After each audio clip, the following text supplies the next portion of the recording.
Hello, hello, hello. This is your boy Irony Boxing coming through with my 18th live. We are going to talk about this thing called boxing. Absolutely, we are. Um, First and foremost, God bless you all, every single one of you. I hope you all have a great day, afternoon, evening, whatever the case may be. Hmm? Um, this is my 18th live, and we're going to, yes, talk about this thing called boxing. Now, we're going to do something different now. We've been doing lists of must see boxing fights in history, and we've also done list of most ferocious knockouts in boxing history. Um, Now, and those two the must-see fights are up to 120, and the knockouts are up to 100. I got to do that graphic, by the way. Yeah, definitely got to do that. Okay. So today we're going into a new list, and that list is what the title says, which is the most one-sided fights in boxing history. Okay. Um, Hopefully, we're going to reach 100. We may reach more. Who knows? But we're going to do the same format, right? We're going to go in groups of 20. Today, we're going to do the first group of 20. Hmm? Um, so, buckle up, fasten your seat belts, and we're going to go into the first group of 20 of the most one sided boxing fights in history. Okay. Alrighty. We got a little mix with modern boxing and also back in the day boxing and everything in between. So let's go right into it, shall we? Um, all right. So the first one is Manny Pacquiao versus David Diaz. Cass Sports is in the house. Cass Sports, the Boxtorian. How you doing, sir? It's a pleasure to have you. Welcome. Feel free to drop any suggestions, like I said. That's my brother, Cass Sports. You see the channel right there. Subscribe, like, comment, notify, everything. That's an order. Must see content right there from this gentleman right here, Monday to Friday from 2 p.m. to 4 p.m. I think that's Eastern time. Correct me if I'm wrong, sir. Um, Welcome. God bless you, sir. Appreciate you. So yeah, the first one is Manny Pacquiao versus David Diaz. This was a hard fight to watch. Horrible knockout. Um, there it is, Eastern Standard Time. Appreciate it. Monday to Friday from 2 p.m. to 4 p.m. Eastern Standard Time. Very valuable content. Sometimes he does country, sometimes he does state of the USA, sometimes he does a profile on a fighter, sometimes he talks about a trilogy, a rivalry, boxing coaches. I mean, everything you can think of, this gentleman will cover. So if you want to really learn boxing, that's the channel to go to. Okay, take it from me. I know for sure. So that was our first top one side. Again, this is not in any order, right? This is just me throwing one sided fights that I remember. I did some research as well and reminded me of more than a few of those. Um, okay, so if you haven't watched this fight, go back and watch it. But remember, this is a one sided, just massacre of a fight. In which Pacquiao dominated every second of every round in this fight. Eventually stopped David Diaz.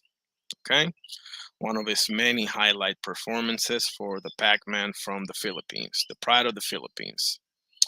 All right, our second feature was a fight that's also very hard to watch because it's kind of like, I mean, Butler was on his back foot for 99.9% of the fight, but that's not the point. The point is he did almost nothing.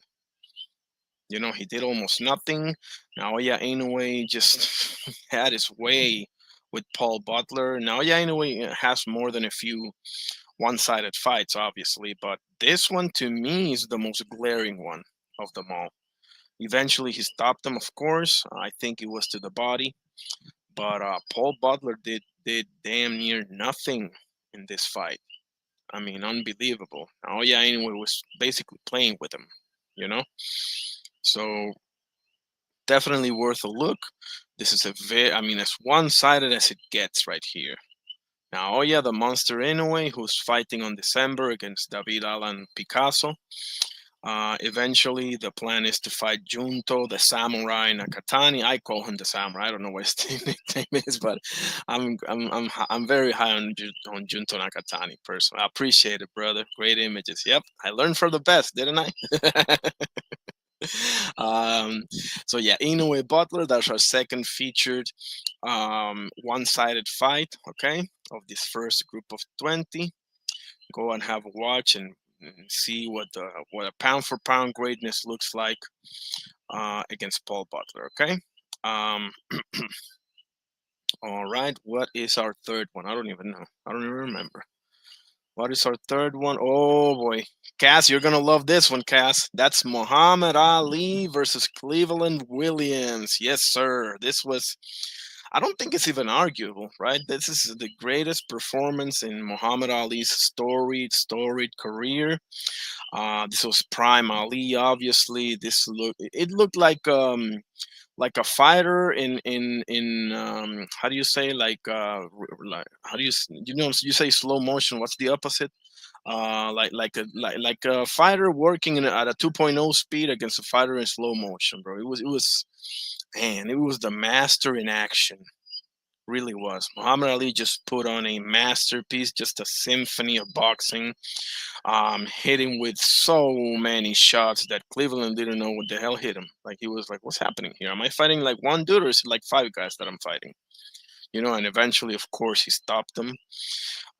This is an unbelievable performance by the master himself. To your right there, this is the master in action. Okay, you have to feel for Cleveland Williams and at some level, I guess, but nah, Muhammad Ali was unbelievable. Obviously, we got the fight with Ernie Terrell, the famous "What's My Name" fight, and a few others that will be featured down the line. I'm trying to keep the fighters to one per group. It's going to be hard, obviously, because you got Roy Jones Jr. with a bunch of one-sided fights. You got Sugar Ray Leonard, same thing. Robinson, I mean, you name it, right? Tyson, a bunch of one-sided fights.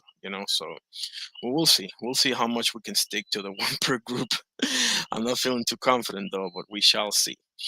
Okay, so what is the next one? Let's see what else we got. Yeah, appreciate it, sir. Casport saying good one. Yes, sir. Appreciate you. Number 4 is oh boy. Oh, this a one-sided fight or what? That's Roy Jones Jr. to your right against Richard Hall to your left. Now, this was the most entertaining part of the whole fight, right? The face-off, the stare down before the fight was the most entertaining and competitive aspect of the whole fight because the fight was no fight. It was Roy Jones literally having his way with Mr. Richard Hall there. It was actually hard to watch at times. It was um so one-sided that it kind of it was kind of hard to watch, to be quite honest with you. Um but yeah, it's super entertaining. It's oh boy. Yeah, please watch this one. It's not very long either. Roy just packed them up in like 2 seconds. I mean, but he did it so beautifully. um What a performance. What a performance by Captain Hook, one of the greatest fighters of all time.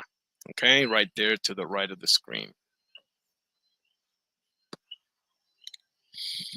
Okay.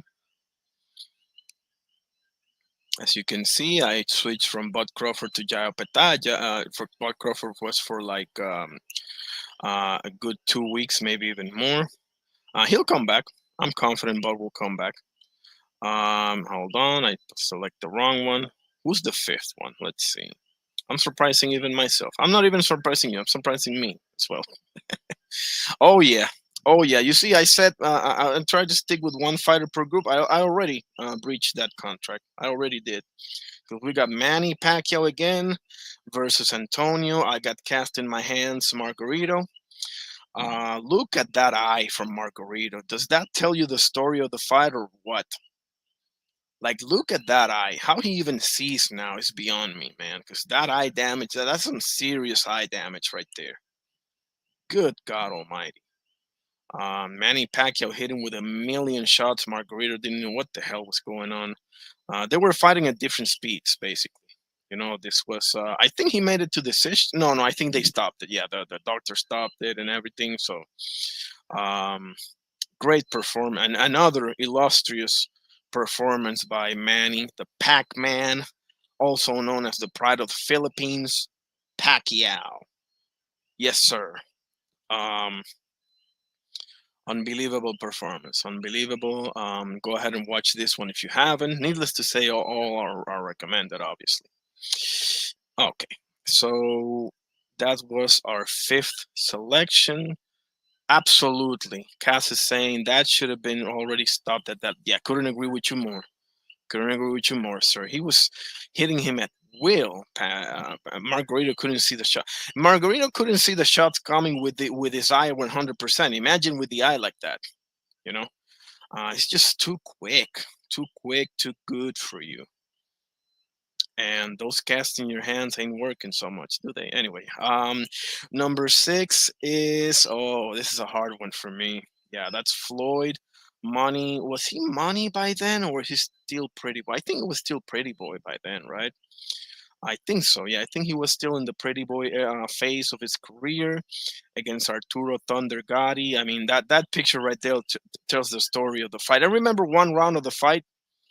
It showed the punching stats, and it showed Floyd landed like 20 blows on Gotti, and it showed Gotti landing like two on Floyd. And I'm willing to bet that those two shots that Gotti quote unquote landed on Floyd, that was probably in the arm or in the shoulder or something like that, or in the gloves. Pretty Boy, right? Yeah. Thank you, Cass. Yeah, that's Pretty Boy. Um, there's a case to be made for Pretty Boy being the best version of Floyd. To be honest with you, um, definitely the most dangerous. I don't think that's debatable. I think Pretty Boy was way more dangerous than Money.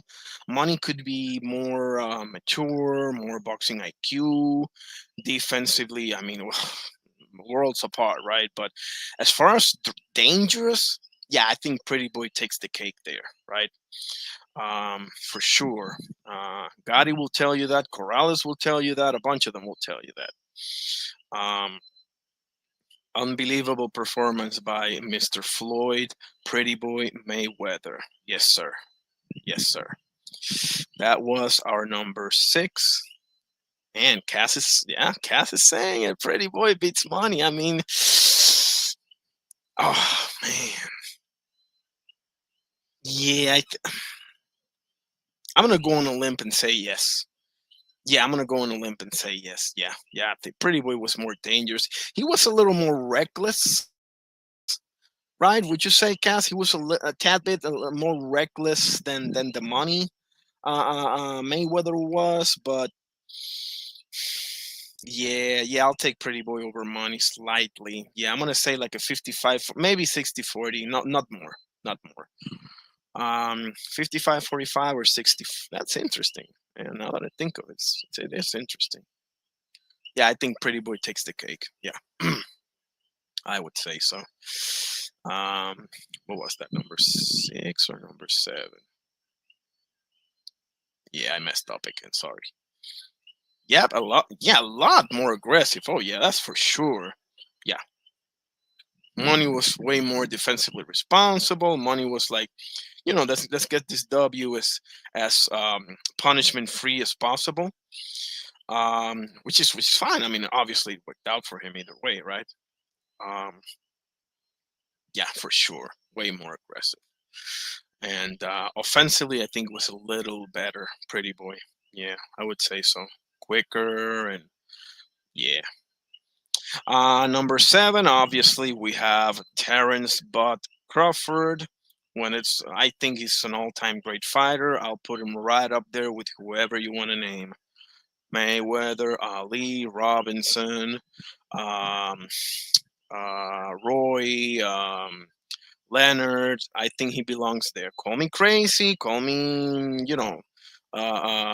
whatever. I'm glazing, but I guess I am, bro. I glaze greatness. I appreciate greatness. I love greatness. I respect greatness. I never achieved it, but that doesn't stop me from appreciating it. Okay, I appreciate people that are great. Okay, and this man to your left is great with capital letters. Versus Errol Spence Jr. Errol Spence Jr., needless to say, to me, he's a legend. He's a Hall of Famer. He has a very strong resume. He was a very scary and intimidating fighter. He cleaned Chris Algieri. He cleaned Ugas, if I'm not mistaken. Yeah, I think so. He beat Danny Garcia. He beat Mikey Garcia. And, of course, Sean Porter in an amazing fight that was Errol Spence for Sean Porter. If you haven't seen that one, please go ahead and see it. Sean Porter, he'll make it interesting with anybody, including Bud. Okay, that's how good Sean Porter is or was. Okay, um, I'm forgetting a few names, I know, but Errol Spence, the truth. Yeah, he was definitely the truth. Obviously, he got pieced up in every way possible. Against Bud Crawford. But so did everybody else. We just saw Canelo getting pieced up.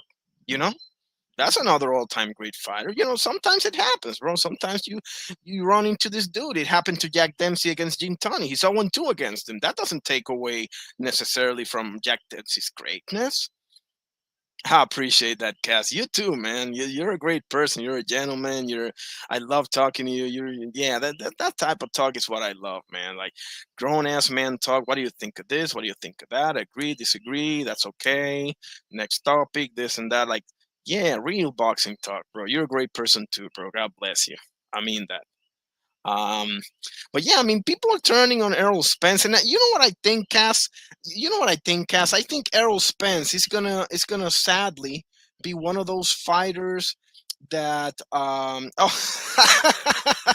thank you, bro. Just so you're cheap. I was meaning more like in the ring and stuff, but yeah, I appreciate it, bro, man. I appreciate that more than you know, bro. Thank you for that, man. Thank you. But you know what I think, bro? That's sad for Errol Spence and unfair, to be honest with you. He will end up being one of these fighters that are mostly known for that one loss instead of these other great things that they did. Like Hector Camacho comes to mind because he lost to Chavez. Wilfredo Bazooka Gomez lost to Salvador Sanchez. Michael Moorer, he's lost to George Foreman. You know, like there are fighters that are people for some reason just remember them for this one loss as if that would overshadow everything else, right? And I think unfortunately that's going to be the case for Mr. Errol Spence here. I know that it was a very one-sided fight. I know this, but what about Sean Porter? What about Mikey Garcia? What about Danny Garcia? What about Chris Algieri? I mean, I can go on and on, man. Like, come on, he's a Hall of Famer. Errol Spence a Hall of Famer. He's a legend. Put some respect on that man's name, okay? Please. That's a good one, Cass. I love it. But yeah, that's what I don't like. I don't like when people get, remembered for that one loss like that. Something wrong with that, and there's quite a few more. I gotta think. But yeah, there's quite a few more that just got that stigma of they lost to this guy, so that's it. Yeah, really? I don't think so. Anyway, that was our number seven, an absolute unbelievable performance by Terrence Bud Crawford, as usual. Hmm? Um, Number eight is Miguel Junito Coro to your left. one of our greatest fighters here on the island. One of my favorite fighters of all time, needless to say, had a murderous left hook to the body. Versus Alfonso Gomez to your right. This was as one sided can be. He just busted up Alfonso Gomez in a very bad way. This is a type of fight here that can end your career. Because there are, if you get a one punch knockout, yeah, your career could end, but usually it doesn't, right? Like you get concussed, this and that, you get treated, MRI, this and that, and you probably keep going. Manny kept going after his Marcus KO, if you can believe that. I'm still trying to figure that out, but it happened, But this type of beating, sustained beating, round after round after round after round, and a guy's just murking you to the body and then to the head like that. That stuff is not. You can't really recover from that in the same way that you can recover from a one punch KO like that. Okay, now, I'm not saying one is good and one is bad, but it's different. It's different. Um, so yeah, Cotto versus and Cotto was chilling in this fight. You see Cotto like pacing himself, like he wasn't worried about anything, not one bit. And yeah, that picture says it all basically about the fight. You know, very one-sided affair. Obviously, Miguel Cotto had a very storied career. Um, he went on to fight Canelo, Floyd, Manny, Mosley, Judah, Sergio, um, Paulie Malignaggi. I mean, you name it, right? Cass is saying, "Do you have Cotto on top 5 or your list of Puerto Rican boxers?" I think so because I have Wilfredo Benitez, El Radar, right? The Radar. Wilfred Benitez is my GOAT because I think he's the best. Okay. I had Tito Trinidad, of course. Um, I have, and here's where it gets interesting, right? Because I have Ivan Calderon and Miguel Cotto. Like I have like 5 people battling those 3 remaining spots, right?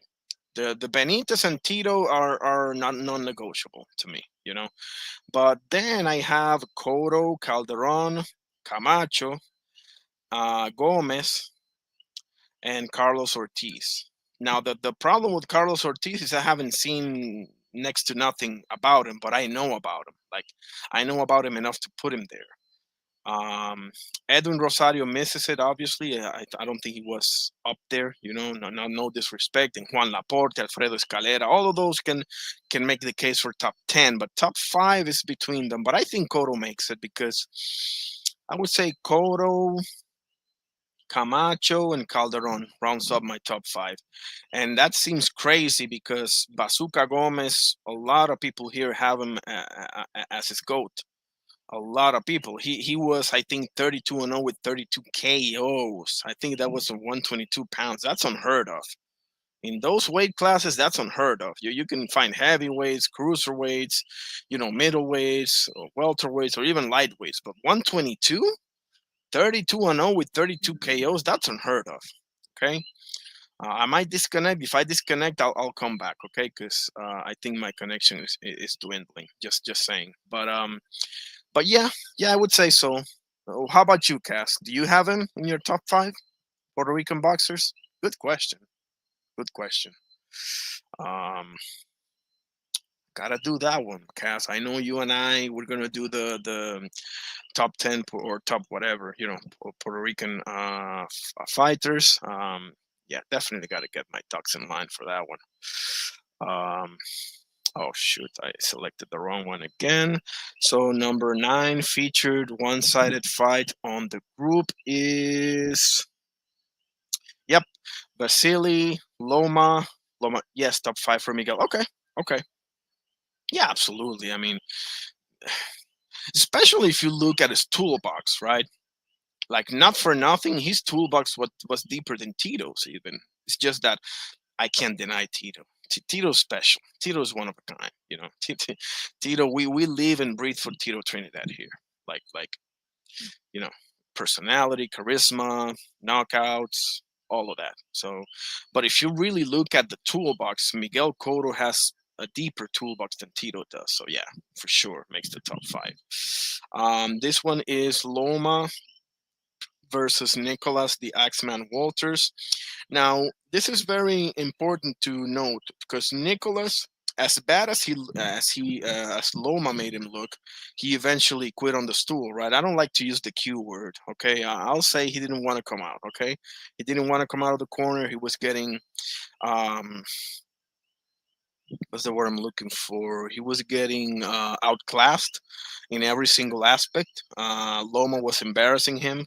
But it's worth noting that Nicholas Walters has a knockout victory over Nonito Donaire and also has a highlight reel knockout victory over Victor Chinian. So Nicholas Walters, man, yeah, I like him. He was a scary puncher for a while. Okay. Um, Shout out to Nicholas the Axeman Walters. And again, same thing. You lose to an all-time great fighter right there to your left, known as Loma, also known as the Matrix, also known as High Tech, Lomachenko. Ain't no shame in that whatsoever. Nicholas Walters is the man. Put some respect on his name. But it was a very one-sided fight, though. Nevertheless, um, just a masterclass by Loma. That was our number 9, I think. Was it number 9 or was it number 10? You see, I'm all over the place. Okay, yeah, that was number 9. Um, so number 10, we're halfway through our first group of 20. Here is, yes, you guessed it, my guy. That's one of my main men right there. Joe, the Italian Dragon, also known as the Pride of Wales. Calzaghe versus Jeff Left Hook Lacey. Now it's worth noting here that Jeff Lacey was not only undefeated with like a 95% KO ratio, not only that, the press, I'm talking about the United States and the United Kingdom press, they had collectively like 90% favoring Jeff Lacey to knock out Joe Calzaghe in this fight. And it's also worth noting, I read that in Joe Calzaghe's book the other day. Joe nearly pulled out of the fight. His father was the one that gave him the heart to go through with it because his hands were so damaged. He could barely spar. He basically did touch sparring for this fight. Also, I love it. Cat saying also, yeah, Mr. 46-0. Yes, sir, with 32 stoppage wins and no hands, basically. Like he was told by a doctor at what, 17 or 18? I got to get back to you on that one. That he wasn't going to be able to box anymore because his hand was so damaged. In the interview that he did with Underwood went all the way over there. Mad respect for Underwood. He's featured a little later in this first group of 20 as well. Can you guess against who, Cass? Underwood was featured. Spoiler alert, it's not Kovalev. Um, yeah, he showed the scar that he has in his hands from way back then. So yeah, this was an unbelievable performance by one of my favorite fighters of all time, Mr. Joe Calzaghe. This is his marquee win. I'll put this one a little over Roy Jones and B Hop and even Chris Eubank and Mikkel Kessler. I'll say this for those of you that think Robin Reed beat him. Watch the first round of that fight and tell me with a straight face that Robin Reed shouldn't have been disqualified. He hit him with damn near 10 cheap shots in that first round. Okay, it's 3 minutes. Go back and watch the first round of that fight. Nevertheless, was a very one-sided fight. Here's a few more pictures of that fight. I just had to. I just had to. I can't help myself, can I? And here's another one. Glorious fight. And Jeff Lacey gave him respect. He was like, I was waiting for you to like get tired and you never did. I love it. I love it. Respect to Mr. Lacey, for real. All right, just a boxing masterclass right there. All right, number 11 is, there you have it, Andre SOG Ward versus Chad Dawson. Yes, sir. This was, to me, people are going to say Kovalev or Kessler or maybe Arthur Abraham. But to me, this was Andre Ward's best performance of his entire career, because in this moment, like leading up to this fight, um, a lot of people had Chad Dawson over him. Okay. Like this was an overall considered a 50-50 fight. Okay. All the way around. So for Andrew Ward to just outclass him the way he did, major props. Everybody know I'm not the biggest Andrew Ward fan out there, but I gotta give credit where credit is due. He did put on a spectacular performance. I'll always give him credit for this fight. If nothing else, you will always hear me give Andre Ward the highest of recognitions for his performance against Chad Dawson. And this was way before, Adonis Stevenson got to Chad Dawson and all the rest of it, right? Because he also suffered a few other bad losses. But this was and it's funny, I didn't even think about this. It's fitting that I put this right after Joe's performance against Lacey, because this was his Lacey. This was Underwood's Jeff Lacey moment, with Chad Dawson, a guy that everybody sees as a threat. They look at both of you as being the next big thing in the division. After Roy and Joe and B Hop got through with their thing, this is the new wave, and everything else, right? So Andre Ward just outclassed Chad Dawson in every way.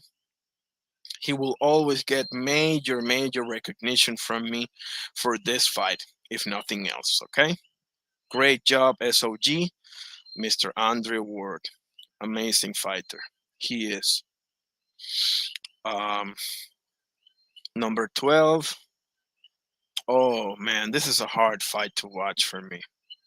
Nice. Yes. Arturo Gatti versus Oscar the Golden Boy De La Hoya. Yeah, this was a bad one. I think De La Hoya hit him with a left hook to the liver, like similar to the Mickey Ward hit him on the first fight, and he just couldn't get up, man. His body just couldn't take it anymore. His body just couldn't take it anymore. He obviously had those 3 fights versus Mickey Ward, and then got just pieced up by. He had also 2 wars with Ivan Robinson, by the way. People forget, and also another one with Gabriel Reles. Okay, people forget about those a little bit, because obviously everybody knows the Mickey Ward fights, but check out the Ivan Robinson fights and also the Gabriel Reles fight, if you will, for Arturo Gatti. Unbelievable fights. And the same for Mickey Ward. Mickey Ward, everybody, and rightfully so, talks about the Gatti fights. Go and check out the Sab Judah fight. And while you're at it, check out the Emmanuel the Drunken Master Augustus fight. Oh my goodness, what a fool. Oh, those unbelievable fights. Unbelievable fights. This was hard to watch. Very hard to watch, but I gotta put it up there. It's very one-sided. Um, yeah, and it was very sad to see that man go down like that. But what are you gonna do? Boxing retired him. He didn't retire from boxing. Boxing retired him. As much as I hate to admit it, because I love me some Thunder Gotti, but obviously we know about his son. God bless him, Arturo Gotti Jr. I mean, good God, man, how much, man? Let me just, yeah, no, I'm not even gonna get into that, bro. That's just so tragic. Um, okay, man, how many times are you gonna mess up, Irony? Give me a second. I'm all over the place here. Okay, number 13 is, yep, Carl the Cobra Froch. I mean, comprehensive ass whooping of Lucian Bute. This was because Carl Froch got quite a few great performances, right? You got the 2 George Grove fights. The first one, I mean, I'm not so sure about that stoppage. That's fine. George Groves was getting the better of him, but whatever. But the second fight, he cleaned them. He cleaned George Groves, and his comeback performance against Jermaine Bad Intentions Taylor was something to behold, to be honest with you. Obviously, he lost to Andre Ward in the Super Six final. Okay, and he had a very controversial win against Andre Dirrell. Okay, very controversial. Okay, and I think he's one-on-one against Mikkel Kessler. Um, Great career though overall. I know I'm missing more than a few right fights for this guy, but yeah, the Lucian Bute fight was one of his marquee performances.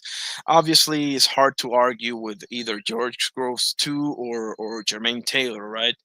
But yeah, this one was more one-sided. You know, this one was unbelievable performance by Carl the Cobra Froch. Okay, okay, that was number 13. Number 14 is, oh boy, our boy Felix Tito Trinidad to your left, right there, against William Joppy. Now, William Joppy was no slouch by any by any stretch of the imagination, and it's also worth noting that this was Tito's first fight at middleweight. Okay, he made this jump right after he got through with Fernando Vargas, another glorious fight. Um, and he got through with Fernando Vargas and then moved up to middleweight to challenge, B Hub, Roy Jones. We all know how that went down, but this one was a very one-sided fight for Tito. And I remember I watched this live. I was what 14, maybe 13, something like that. Um, in my teenage years, this man would literally ask anybody ask any Puerto Rican that's at least 30 years old. Um, how was it in the island, especially if you lived in the island, right? During that time, how was the island whenever this man fought? And see what they tell you. I can tell you there was no car. You couldn't see one car on the street, not one. Okay, the whole island stopped to watch this man fight. I've never seen anything like it in my life. Never. I'm talking about the entire island will stop and watch this man fight. Even people that I know don't like boxing. Even people that I know don't watch boxing, don't like boxing, will stop to see this man fight. Felix Tito Trinidad. B3, how you doing, B3, my guy? What's up? I haven't been in your panel for like few days, right? Man, I gotta clean up my act for sure. How you doing, bro? God bless. Great to have you, man. Great to have you, sir. Thank you for pulling up, man. I'm doing the first group of 20 most one-sided fights in boxing history. Feel free to drop a recommendation there, B3, because I'm doing in groups of 20, 20 first, 20, and then eventually I work my way up to 100, 120, whatever the case may be. Um, Let me give you a quick rundown. I said Pacquiao versus David Diaz. I said Naoya Inoue versus Paul Butler. Um, I had to come find you, been busy. Inoue versus Butler, then Ali versus Cleveland Williams. Have you seen that one? B3 Muhammad Ali versus Cleveland Williams. That's like a glorious fight. Muhammad Ali's greatest performance, even though, people might say it's Ernie Terrell or maybe another one. Roy Jones Jr. versus Richard Hall. Manny Pacquiao versus Margarito, Mayweather versus Gotti, Crawford versus Pence, Cotto versus Alfonso Gomez, Loma versus Walters, Joe Calzaghe versus Jeff Lacey, Andre Ward versus Chad Dawson, Oscar De La Hoya versus Gotti, Carl Froch versus Lucian Bute, and I'm up to 14 now with Trinidad versus Joppy. That's what I've covered thus far, B3. So yeah, those are the most one-sided fights in boxing history. Welcome. Let me just put it on the chat here. Come find you. All right, let me jump to number 15. 1 second. Number 15, which is it? Oh, yeah, that's Marco Antonio Barrera versus Nassim Hamed. This was a fight that many people had I'm sorry, Barrera as an underdog, especially after that fight with Nassim Hamed and Kevin Kelly. Um, Oh yeah, Usyk Dubois too. Yeah. Yep. Oh, you mean that's one-sided fight? Yeah, yeah. You know what? That's going in the list. Usyk. Let me write it down here. Dubois two. Oh yeah. Heck yeah. Appreciate it. Oh, you haven't seen Ali? Oh, you're saying you haven't seen Ali vs. Cleveland? That's fine. That's fine. It's up there. You will, and get back to me whenever we see each other all the time. So, yeah, when you see that, you're gonna be like, "Wow, the master in action right there." So yeah, Barrera, wasn't fooled by any of Nassim Hamed's, tactics of getting you discombobulated with his, putting his chin up in the air and daring you to go to him, and all his, the hand gestures and the face gestures and everything he did in the. Now, don't get me wrong, Nassim Hamed was a damn good fighter. Okay, was a damn good fighter. His fight with Kevin Kelly is in my top 120 must see boxing fights of all time. It's in there for good reason. Okay. He was a stud, but he just couldn't do anything to Barrera. Like anything. I think I have another image. Give me a sec. Yep, here it is. That right that right there tells the story of the fight. Yeah, Barrera wouldn't have it. Wouldn't have it. And honestly, to be quite honest with you, I think that this is Marco Antonio Barrera's marquee win. You know, I think people are gonna say obviously he had that B3's laughing. He had that trilogy against Morales. Who can forget that, right? And he had a great fight against Marquez. They only saw each other once, but nevertheless, he was upset by Junior Jones. I think he avenged that one.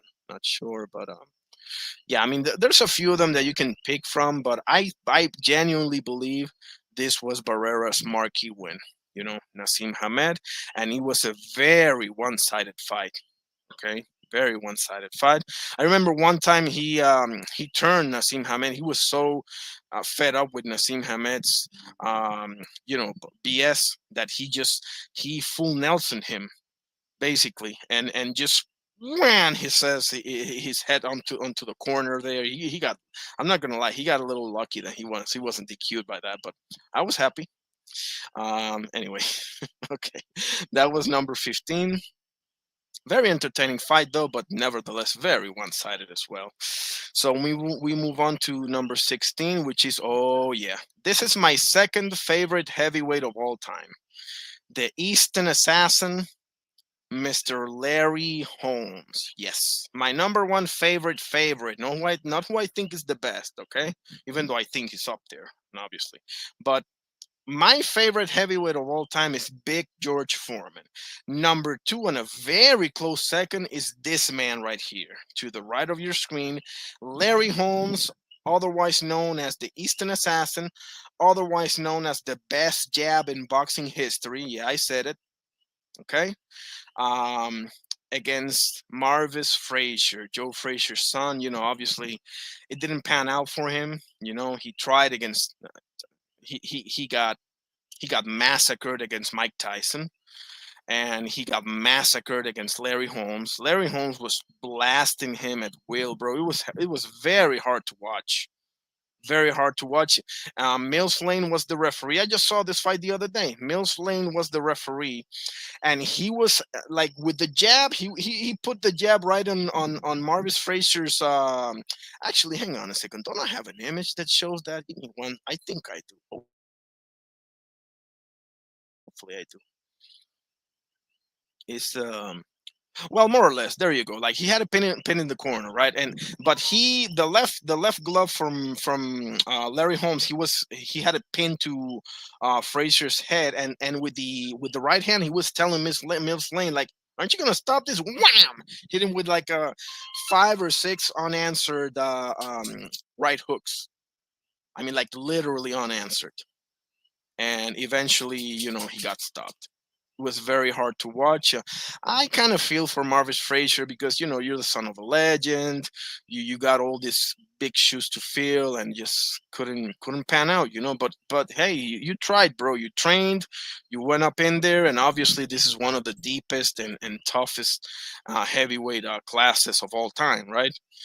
Needless to say. So Props to Marvis Frazier. He dared to be great. Nothing left to say. The man dared to be great. Sometimes it happens, sometimes it doesn't. Um, Number 17 is, oh boy. Yep, there's my guy right there. What did I just say? He's my favorite fighter. I'm sorry, my favorite heavyweight boxer of all time is Big George Foreman right there to your left. Um, isn't that the same trunks he wore against Ali? I know they were red, but I can't remember. This was Big George Foreman against Ken Norton, man. Yeah, just a horrible matchup, man. This was damn near the like the Frazier fights, like Foreman versus Joe Frazier. There's just a horrible matchup. There's just no way you can beat this guy. No way, no way. His style is basically the same as yours, but more power, more size, more strength, more more everything. It's like, nah, horrible matchup for Mr. Ken Norton. I love Norton. Okay, I love Norton. And by the way, not for nothing, Norton gave Larry Holmes a hell of a hell of a fight. I think that's on my top 120 must see fights. It should be. Um, but yeah, Foreman versus Norton was very hard to watch. That picture right there tells the whole story of the fight. No, you don't need to know anything else. I'm laughing, but it just as excitement. No, nothing. There's another picture of this fight, which tells the story as well. Um, Ken Norton's one of those dudes, man. He wasn't the best, but he fought everybody. Everybody. Major props and respect to Mr. Ken Norton for sure. And I mean, at the end of the day, he does have a win over Ali, does he not? So, gotta give him his props, man. Gotta give him his props for sure. I think he was one of those coached by Eddie Futch, right? Against Ali. Okay. What else we got? Oh yeah, number 18 is, Saul Canelo Alvarez versus Alfredo El Perro Angulo. What else can you say? This was a very hard fight to watch. Canelo, young Canelo, brickhouse Canelo, just having his way with a very limited fighter. Angulo, I will say this for Angulo. Angulo versus Kirkland versus James Kirkland is in my list of must-see fights. Okay, and rightfully so. That was a firefight, but this one, I'm gonna be honest with you. This shouldn't even have been made. Like, this was just worlds apart as far as levels. Yeah, very very hard to watch. Very hard to watch. But gotta say it. Gotta say it. Job well done by Mr. Canelo to your left. So we're coming up on our final here. What did I? Oh, okay. There's another picture right there, which tells the story of the fight. B3 says, I just watched Ali had a showcase fight. Oh, you mean the Cleveland Williams fight? You saw that one? Is that what you're referring to, or I just watched Ali had a showcase? Oh yeah, I'm sure that's the one that you referred to. Yeah. No, he showed up and showed out. Prime Ali, I don't know if anybody beats that Ali. Yep, that's the one. Yep. I don't know if anybody beats that Ali. Low key. I mean, I'm sure you can come up with one name, maybe Prime Tyson, or I don't know who can Prime Marciano, Prime who else? I don't even know. I don't think Lennox Lewis can beat Ali. Not that Ali, at least. Nah, I don't think so. Yeah, no, that Ali was like straight out of a video game. Not gonna lie. Yes, sir. What an unbelievable performance. That's also in my top 120 must-see fights, because I put the must-see fights for different reasons. I put some style clashes, some chess matches, some firefights, some wars, for different reasons. I made the must-see fights list. At number 19, we have a fight from way back in the day. People need to watch this fight. Okay. Um, where is the oh my goodness, I messed up here. I forgot to write this down. I was writing down the names and I forgot to write this down. The man to your left is Nicolino El Intocable, or the Untouchable Loche, which a real case can be made for him being the greatest Argentina fighter of all time. Everybody's gonna say Carlos Monzon. I will say Sergio Martinez personally. Nevertheless, God, where is it? I just saw this right here. Give me, you see? Man, I'm messing up already. Oh, here it is. If you can, B3 and Cass, I think Cass has seen this, but if you guys can watch this, no sound, no sound. Oh yeah, I need to put a background music like you do, Cass. Yeah, for sure. Yeah, I'm behind on that one. Um, Nicolino Loche, the man to your left. B3, this is one of the greatest defensive fighters in boxing history. Okay, the guy to your left with the blue trunks. His nickname is the Untouchable. This fight versus Takeshi Fuji will show you. It don't even make sense how many times he makes a miss. And Mr. Fuji here is a knockout artist. Okay, it's not like he's making me miss. No, no, he's making miss a guy with a whole bunch of knockouts. And this is one of the greatest performances I've ever seen. And a case can be made for this man being the greatest defensive fighter of all time. I know everybody's gonna jump to Mayweather and Pernell Whitaker, and rightfully so, right? And James Toney and even Wilfred Benitez, right? But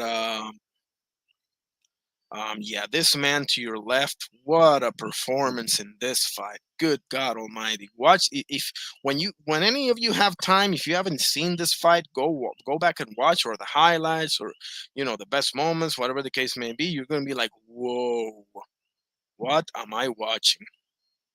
For real. Um, so hang on a second. Does that mean that I have 21 instead of 20? I mean, who's counting, right? Um, that was.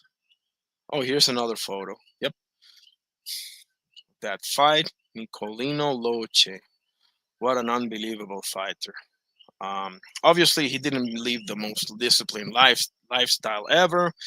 Um, needless to say, but he was an unbelievable fighter. The Untouchable. And rounding things up, we have which what in my opinion is James Toney's best performance of his whole career, which is versus Iran the Blade Barkley. Yes, sir. Now this is debatable. Some people might say it's Girov. Some people might say John Ruiz. There's quite a few of them, But I think it's Iran Barkley. Because my goodness, Iran Barkley almost couldn't do anything to him, and Iran Barkley's one of those, man. He's in your face. He's, he a banger, man. He don't take one step back. But man, James, he was just tailor made for lights out Tony, wasn't he? I got like a couple of other pictures here. It's tailor made. There's another one. That picture right there tells the story of the fight better than anything else. Um, and Here's another one. I got 3 photos for this fight. It was so unbelievable. I might watch this one when I'm done with this live. I might go and watch um, Tony versus Barkley. There's another one. Another picture that tells the story of the fight. Just oh my God, what a performance! What a performance! And so I guess it was 21, right? It was 21. So yeah, that's about it. That rounds up our group of the first 20 or 21. You know, one-sided boxing fights. Hey, Cass and B3, y'all heard that Fundora and Keith Thurman is off? Y'all heard that? Man, I couldn't tell you how pissed off I am, to be honest with you. That's messed up. That's messed up, and I feel for Keith Thurman. I feel for Fulton, for Oshaki, for everybody. And they're looking to postpone this for January, is what I heard. I don't know. I guess we shall see, man. This is just this is messed up in so many ways, man. Like, don't even make sense. The link is there if anybody want to chop it up, or however, if you only have 5 minutes or 1 minute or 10 minutes, whatever. If you can, that's fine. We can just keep chatting. I'm just going to some news, but yeah, if you didn't hear the Fundora Thurman fight and card is you know it's off at least for the 25th. It's going to be postponed. Um, so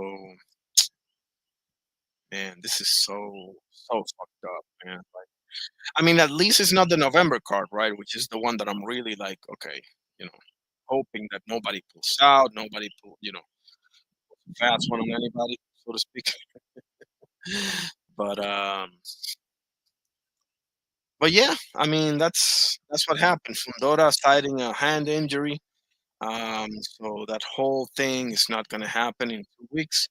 Obviously, we have all these fights coming up tomorrow. We have one. Are they fighting right now? I don't even know, man. I don't know. But we're going to try to watch the Karen fight and the Dave Allen fight, and I'm definitely watching and calling the Boots fight. Okay, that's for sure. Um, what else we got?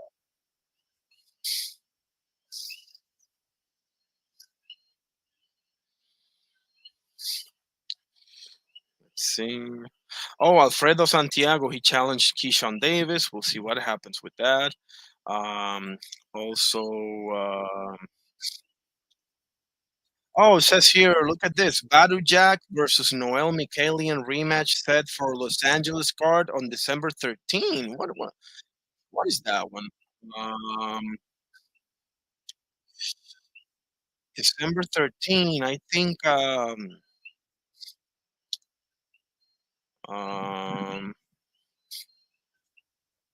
that date rings a bell, but I don't know right now. Okay, let me put this in the chat. This is the latest news, okay?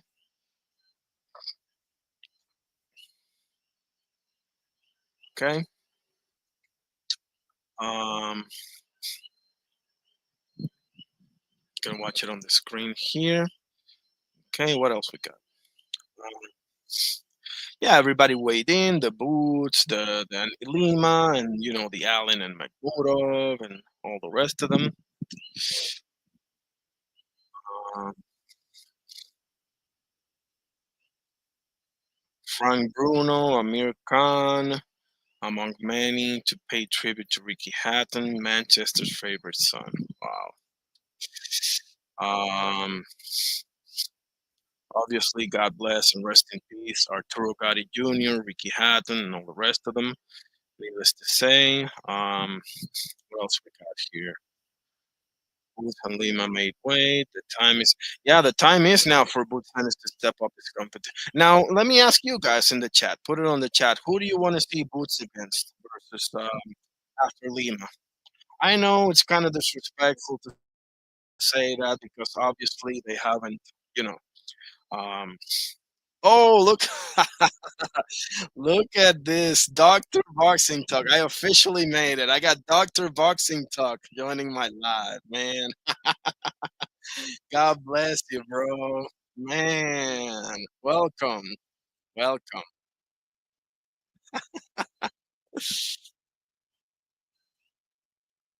I love this guy. Hey, anybody here go and subscribe and hit the like and comment and get notified. This guy's the real deal. This guy right here, Dr. Boxington, is the real deal. Okay. Um, oh, interesting. I think it'll be Abbas Barral since he's the WBA champ. Bulls will be an interim champ. Yep, if he beats Lima. Okay. Okay.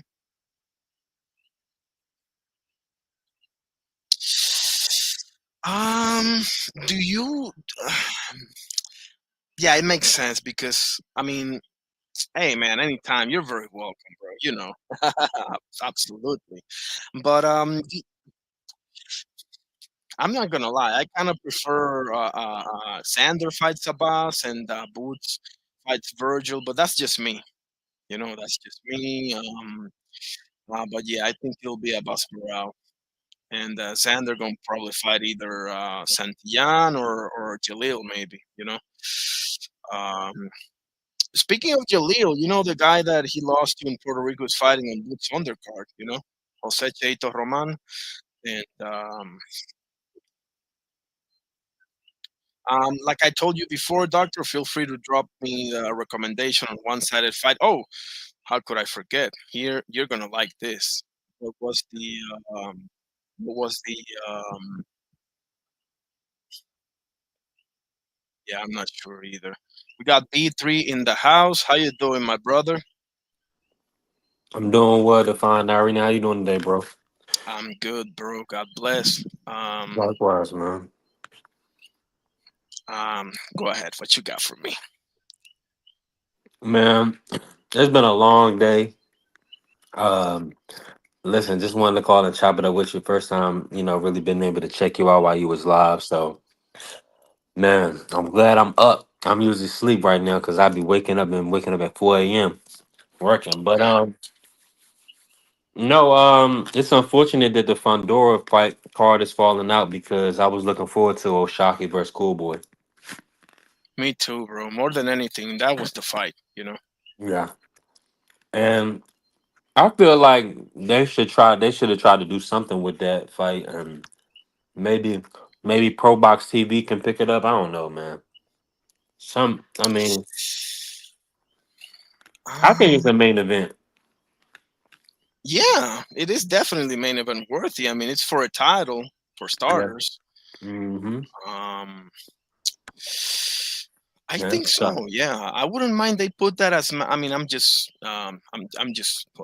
shooting in the dark here, but I wouldn't mind they putting that as main event and then Floss and Tiger Johnson as a co-main. You know, that would be fire. yeah.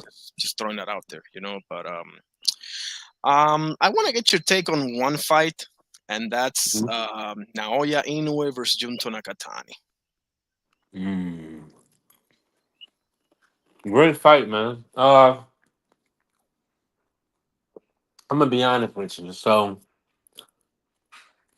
the combination punching of Inoue has me leaning towards him.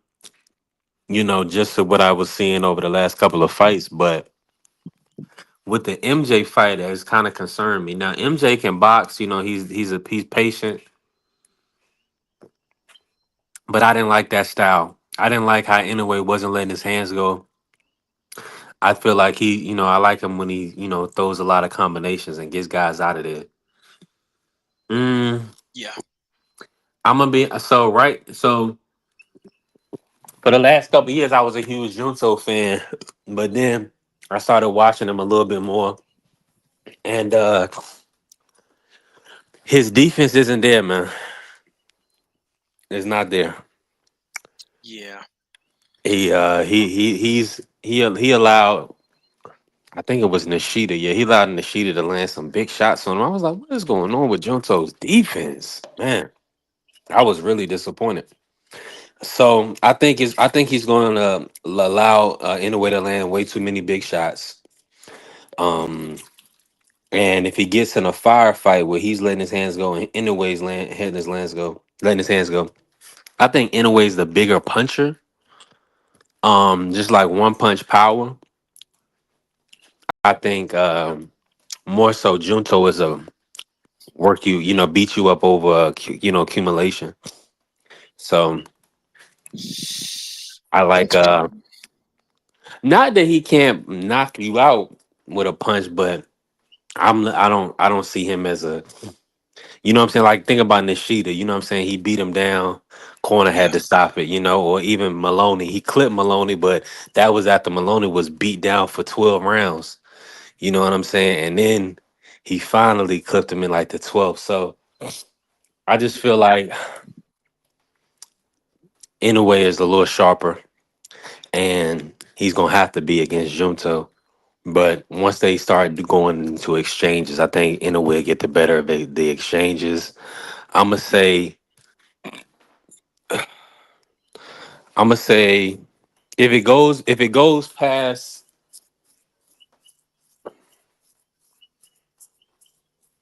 it's probably got to be like 7 round stoppage in a way. Mm, interesting, man. You Yeah. going for it, man? I love it. I love it. So how do you see it? You think like Nakatani is gonna have his moments? You think it's gonna be like a firefight, or do you think like Naoya Inoue is probably gonna um have his way with him? Do you see it as like how would you say it? Like you know how we say 50-50, 60-40, whatever. Give me one of those. Mm, it's like 75-25. Mm, okay. And I understand, for one, and I think people wants to look at the size of Junto and everything, but he doesn't use his size, his height. You know what I'm saying? Like he's not like a rangy boxer. He's a guy that likes to mix it up, and punch on his opponent. So he's so yeah, that's not the style to be in a way. You kind of got to be smart. Uh, you got to have a good jab. You know, I just feel like yeah, he's not gonna have his distance. He's not gonna have distance. He's not gonna be able to keep his distance. I think in a way, it's just gonna be able to get in and get out when he needs to and land his combinations. Yeah, I feel like he's gonna hurt Junto. Man, I love it. I love it. I disagree, but I love it. I mean, I can see that happening. Don't get me wrong. I mean, listen, the monster is the monster, bro. Yeah. He's him. He's definitely him. We obviously in the Nonito Donaire one fight, he has some trouble. I mean, listen, it's Nonito Donaire. You're gonna have trouble. Like Nonito Donaire that's an absolute stud, a legend. He's gonna have his moments. In the second fight, he made that happen. He had that Fulton fight. Okay, Marlon Tapales, and then MJ. I mean, it's like, yeah, and people can talk about him getting dropped by Neri and Cardenas. Okay, that's all good. I mean, I get it. I mean, that hasn't happened to Crawford or Usyk, but that's fine. That's fine. That's just his thing. He goes for the kill. He's not afraid to get hit, but I just think that if Junto Nakatani hits him, bro, it's gonna be different. Now Junto's moving up. Okay, so we'll see how that power translate or doesn't translate. I think it's great that that they're fighting in the same card, right? They're fighting on December, what is it, 20 something? I can't remember, but you know what I'm talking about. Juntos, I mean, Naoya's fighting a Picasso, and Juntos fighting Sebastian Gonzalez, I think is his name, or Hernandez. So I think it's great that they're fighting in the same card, so we can make a pretty good assessment because my thing with Nakatani is that he hasn't been at that weight yet. So yeah, I can make his assessment, but I can make an assessment based on what he's done on a previous weight, not at this weight. So uh, with all that being said, bro, I got Nakatani by stoppage on round 9. I think it's gonna be an unbelievable fight, and I can't wait for it, man. I just hope nobody loses on this on December, man. I had enough of if you win, I win. Make it happen, and then one guy loses. We've had way too much of those, so I'm not looking for another one of those. But what else did I? Hang on a second. I wanted to ask you something else because I've seen you talk with D Free because I listen all the time. I just don't can pull up all the time. But I understand completely, bro. what do you think about Gary? Oh yeah, there it is. What do you think? I appreciate it. What do you think about Gary Antoine Russell versus Andy Hiroka? Do you think Andy Hiroka can give him some trouble or not so much? I think he will absolutely. I was watching some of them, and he's a rangy boxer. He's gonna have to keep his distance though. He's not gonna be. He's not. He can't allow Antoine to invade his space and kind of land big shots. So he's gonna have to. He's gonna have to be very. He's gonna have to box smart. Yeah, he's gonna have to box extremely smart against Antoine.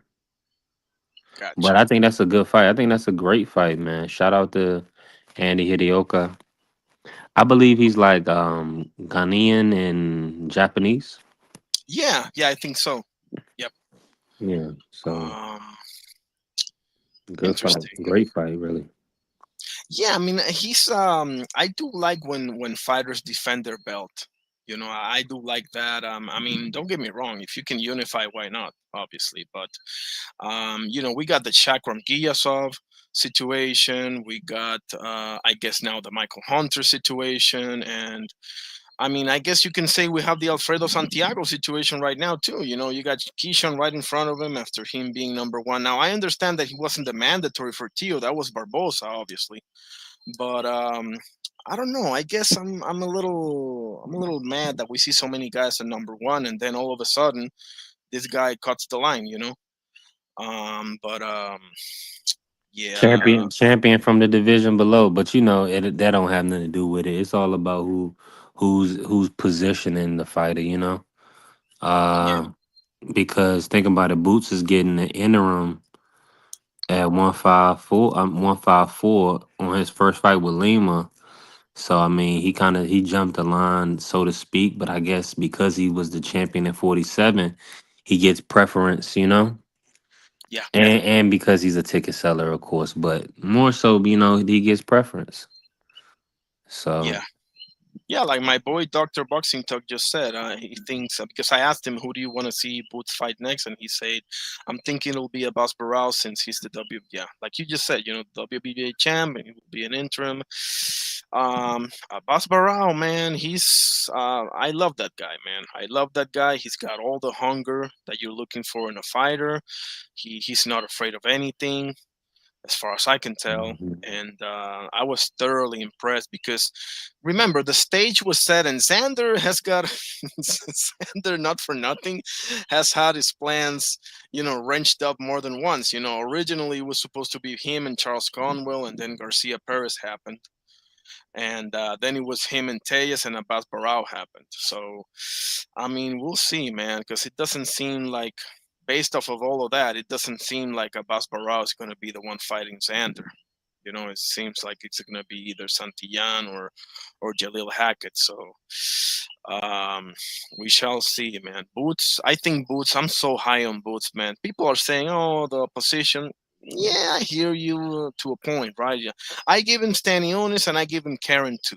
I give him those two. Those two are good enough wins for me. Now, is that enough? No, obviously. You need more. You're in boxing's hottest division. You know, you gotta bring something home. Now, um, let me ask you this: if Crawford is, this is probably an obvious question, right? But if a fight with Crawford is on the table, do you throw everything else out the window and you go after Crawford, or do you say no? Let's pick up a. Yes, Oh, okay. absolutely, I knew it. Yeah, I knew it.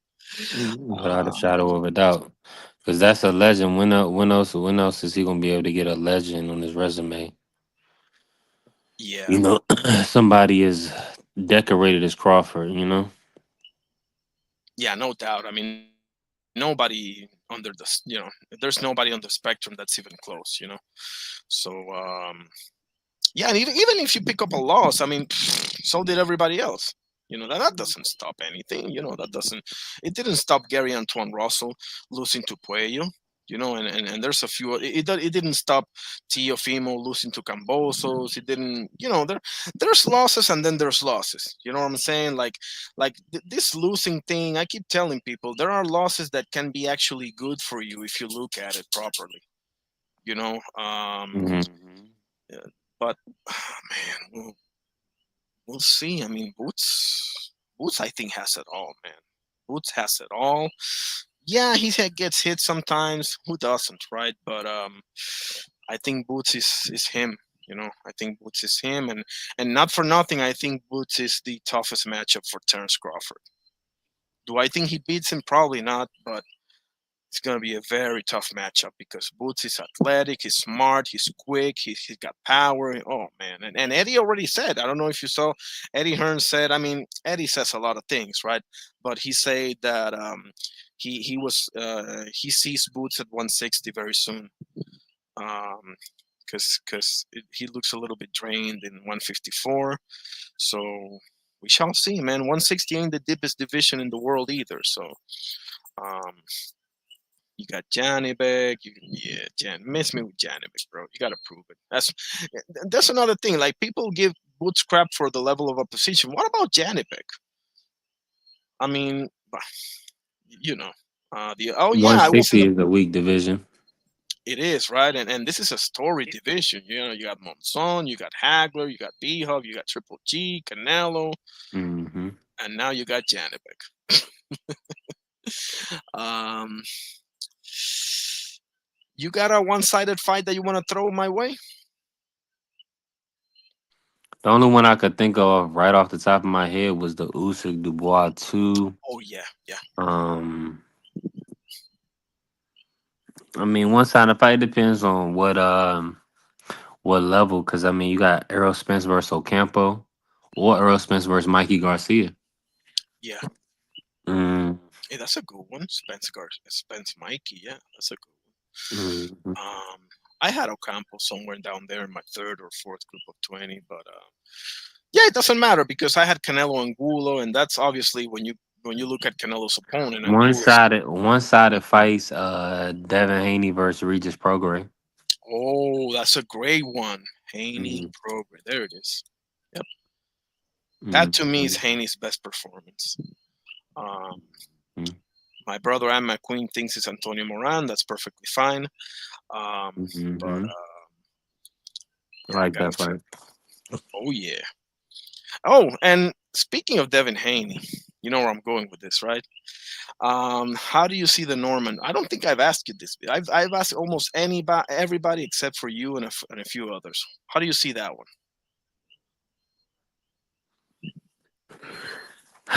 Yeah, I mean, that's gonna be a good fight. Based on Devin's recent form, it's hard to say with Devin going to a new weight class, right? Mm, it's just the only thing is What's happening, gentlemen? Cast Sports in the house. How you doing, fast sir? sports. I made it to the big time. I'm on Boxing Island. I made it. Oh, What's up, B3? man, doing well, Cass. Man, good, Okay. always good to talk to you. Always.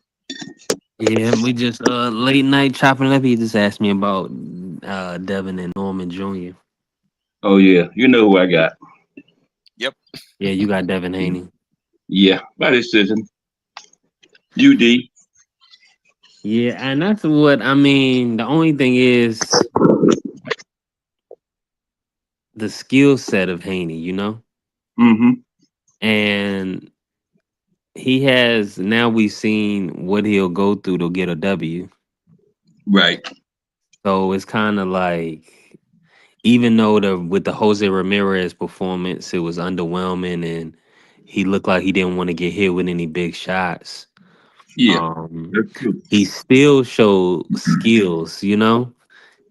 He still showed like a lot of lateral movement.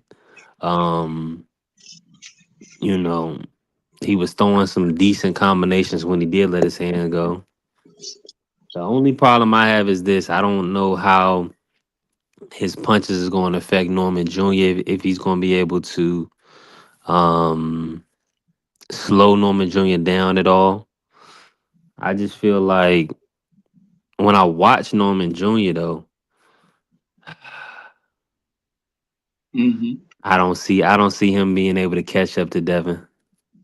That's what I'm thinking. I Yeah, think I'm just gonna box, yeah, move, use that jab, and get a UD. That's a yeah. perfect. Everybody gonna be, and then Norman Jr. He gonna be swinging, swinging, swinging. Yeah, he gonna get frustrated. the later Yep. the fight gets, you know. Mhm. Yep, and that ain't gonna help. I Nah. think I think Devin's got probably well, aside from a few like Crawford and others, I think Devin's got probably the best jab in boxing, to be honest with you. It's an Mm-hmm. excellent jab, and He's up there. Yeah. I just don't think Norman has, you know, as much as obviously this is Devin's first fight at 47, this and that, I get all of that. But on the flip side, I don't think Norman has ever seen anything remotely like Devin's movement and quickness and just skills overall. Like I just can't see him adjusting to all of that. You know, like I think he's gonna have to punch moving, which I don't know he has done that before. He might have, but against Janelson Bocachik, I think he did. But Janelson Bocachik and Devin Haney ain't you know levels apart. You know, I don't think Devin is gonna give him that look that he's looking for to sit on his left hook and just wham on him like that. You know, Devin can, yeah, Devin sometimes he stops and fight, but he's smart with it. He doesn't do it to just do it. You know, and people can talk about the Ryan Garcia fight all they want to. Ryan Garcia Mm-hmm. is a horrible matchup. It's tall, long, quick. You know, not Fast hands. Yeah, right. You know, not for nothing. They were 3-3 in the amateurs, so that's right. you know he was already a bad matchup just off of that. You know, Mm-hmm. and it's just Norman to me is. I mean, who knows? I mean, Norman. I'll put it to you this way: if Norman can adjust in this fight and make things happen, then you know I'll be like, okay, you're him. You're clearly him then, because Devin Haney's not an easy puzzle to solve, guys. He's not. I You know, think but I think his experience, Devin experience, going to be a factor too. You know, yeah, over Norman.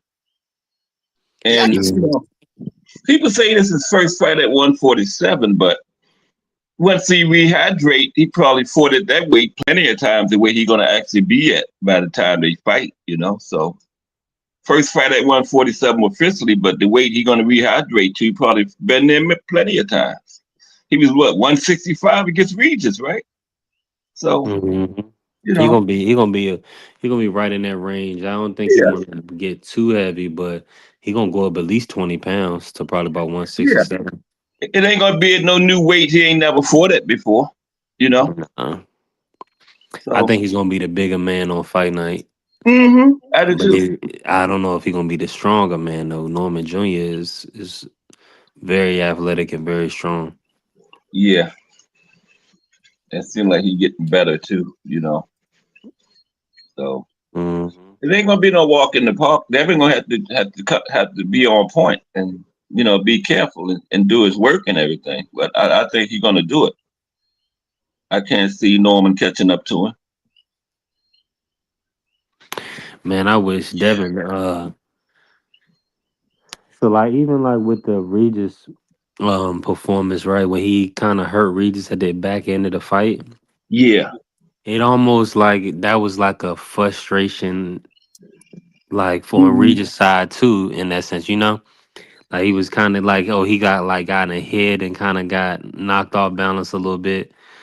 It's similar to how JoJo rock Regis, right? It's like Regis really, you know, was possibly a little hurt or a little stunned by the shot, but Hmm. more so it's kind of like you know, I mean, with the Devin situation, I think a lot of people thought that Devin was supposed to step on him and try to knock him out, but Right. Regis wasn't hurt to that effect, you know.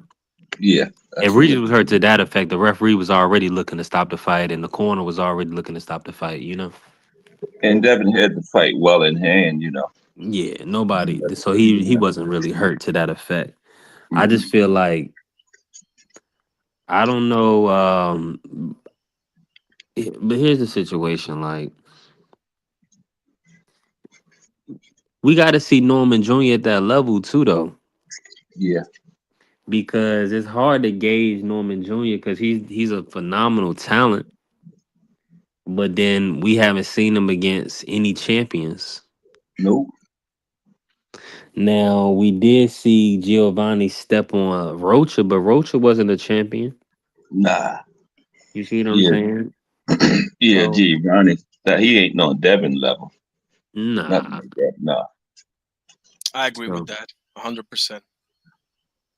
so then I kind of look at the Santillion fight. I look at the Quentin Randall fight, and I'm just kind of like, okay,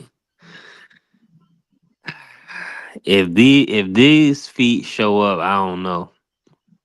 And we all know the boxer starts with the feet and goes Mhm. up.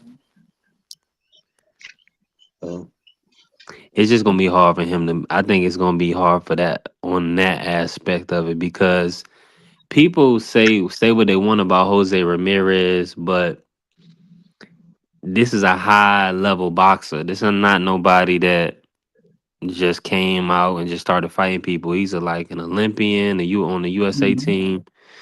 You know, been champion for years. Yeah. And what you gotta understand is the feet help put you in placement to land big shots. So all them, he was beating on Maurice Hooker and Jose Ramirez beating all these people. They thinking he don't got no feet. No, he's not a slick fighter, but he's putting himself in position to land shots. His style. And now Norman Jr., if he can implement his style, which is he's like a rugged I don't know, man. He's just like a rugged kind of like boxer puncher. I was Yeah. just about to say that. Yep. But, Yeah. but That's what I he's would say. Hmm. yeah, and he has I think he's gonna have to get Devin to kind of open up a little bit. He's gotta try to, because if Devin he can't let Devin coast. Right. Because Yeah. Devin will throw the jab out there, touch him to All the with day a right long. to the body every now and again, and just circle him. Hmm. But this being a closed stance fight, both guys orthodox. Right. I think I always feel like the closed stance fights are the most action fights. You don't Hmm. really got nowhere to go with the open stance with the orthodox versus southpaw. It's like they're always jockeying for foot position, Right. trying to get Yeah. on the outside, and then their jabs are like pretty much canceling each other out because that's both of their lead hand is right there Hmm. next to each other. So I feel like we always get better fights when it's southpaw versus southpaw, orthodox versus orthodox. Yeah. I agree with that. A lot of fans don't give fighters enough credit for experience, neither. And Yeah. when they talk about Jose Ramirez was loaded with experience, man. Oh How yeah. long he been fighting? And then don't he have Robert Garcia? What is it? Robert Garcia his trainer? Absolutely. Yeah, that means a lot too. You know. Now Devin, he looked like Devin as a young boy. Hmm. Jose Ramirez, if you seen how he came in shape for that fight, he almost looked like he was on something. And respectfully, I ain't trying to put that on his name, but Right. that's how cut up he was. Yeah. And salute to the Queen Kwee. Yeah. Um, Salute to Quickly for sure. Shout out to Quickly. Welcome. Absolutely. and he just looked cut up, man. He was showing Mhm. off his abs. I had never seen Jose act like that. Mm-mm. Me neither. So No. you can tell that he was really kind of prepared to do something. I guess they had probably it was under the impression, Shane Mosley being in the camp, that probably threw them off a little bit. It threw me off too. Nobody had ever seen Devin move excessively like that. Hmm. So He was coming off of that Ryan situation, though. He was a Yes. little gun shy. Plus the You activity, know. oh yeah, he was out of the ring for a while. You're right. Um, Yeah. I That give too. him the benefit of the doubt for those two reasons. Hmm. I only need one of those reasons typically to give a guy the benefit of the doubt, but he had the two, so I was like, listen, I'm not expecting much either because you never know what that does to a psyche of a fighter. Yeah. when they come out of the whole situation, and then the other thing with the PEDs and this and that and everything that was said, plus the inactivity and plus all the issues that he has with his ex and all of that. I was like, man, we're lucky we got him in the ring at all, basically. Yeah, You know, so yeah, that's he true. came out with the W. You know, it ain't always gonna be pretty, but I think this one he knows he's got to be on his P's and Q's for this one though. He knows it. Yeah, and he got a fight in. After if he was gun shy and everything, he got a fighting with Jose Ramirez. So that should settle it down some. You know what I mean?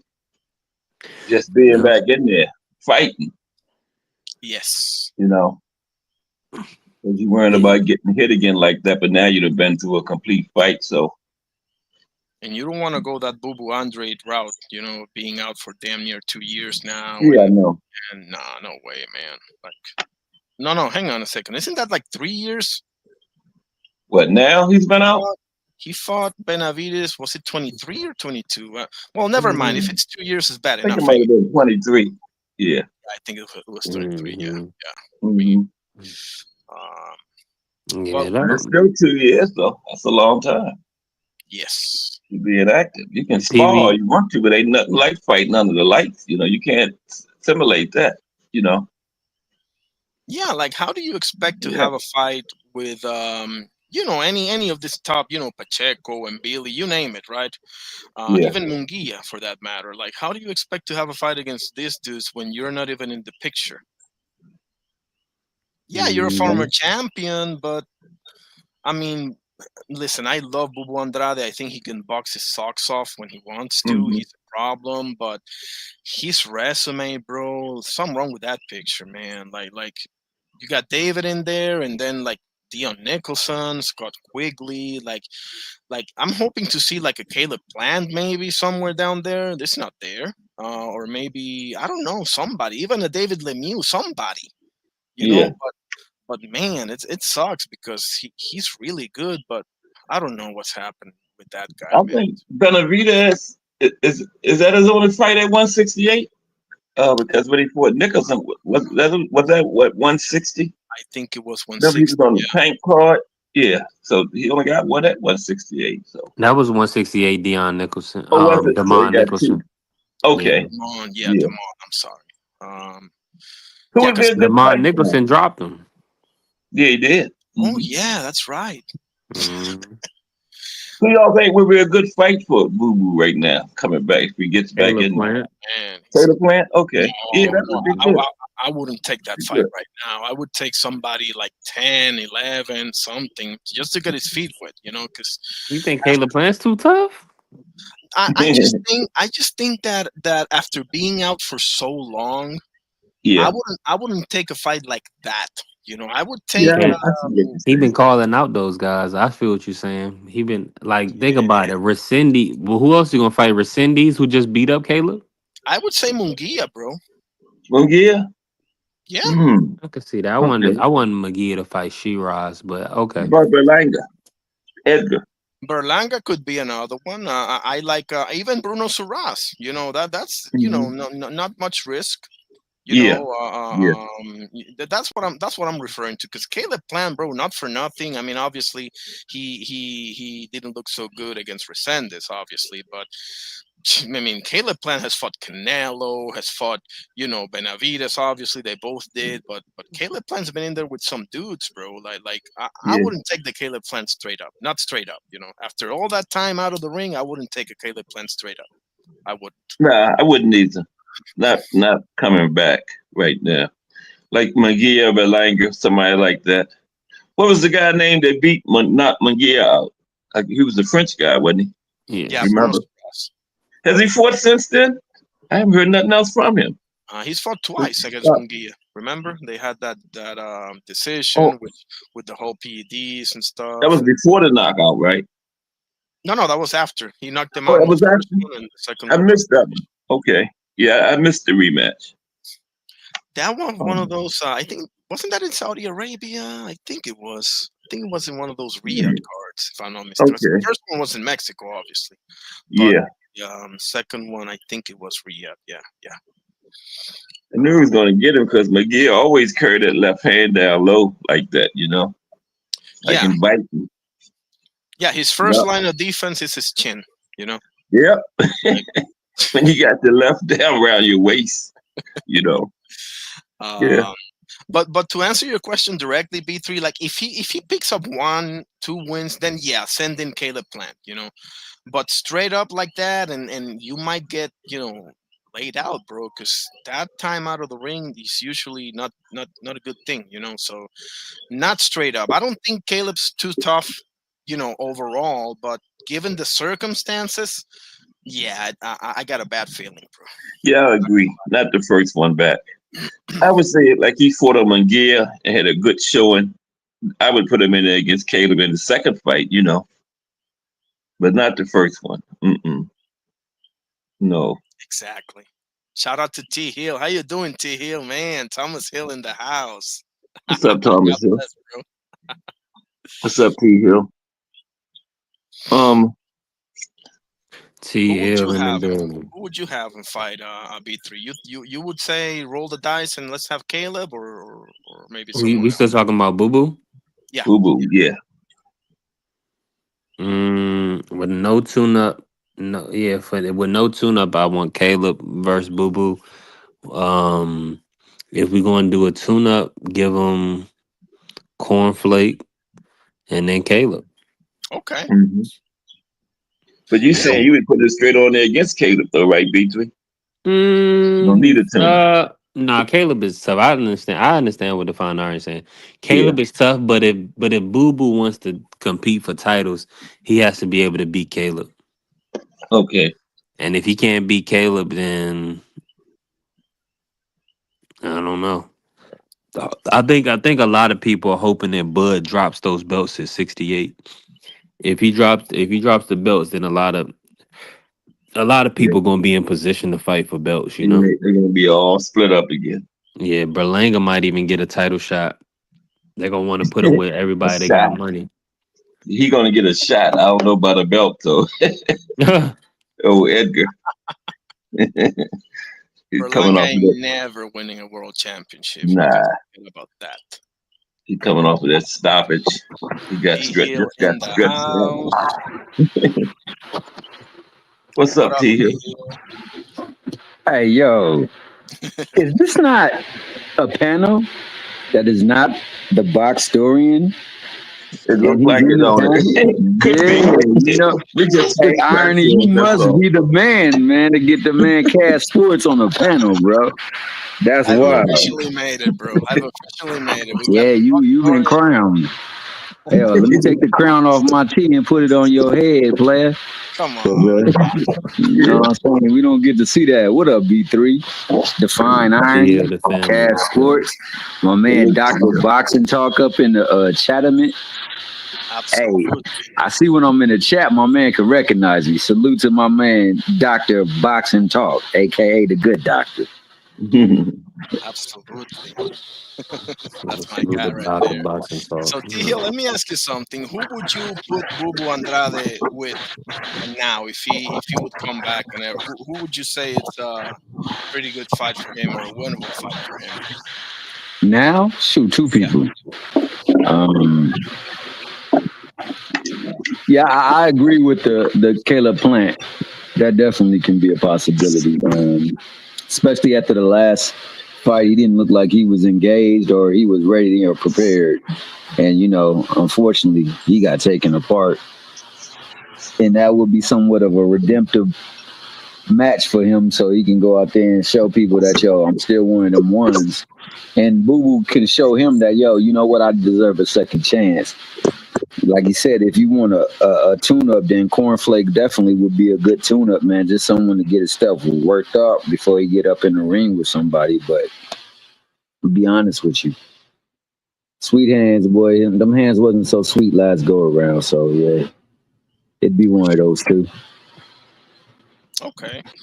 I do like the cornflake name. I didn't name that one. I threw Mungia name and Bruno Soras name, and I said another one, and I can't remember which one it was.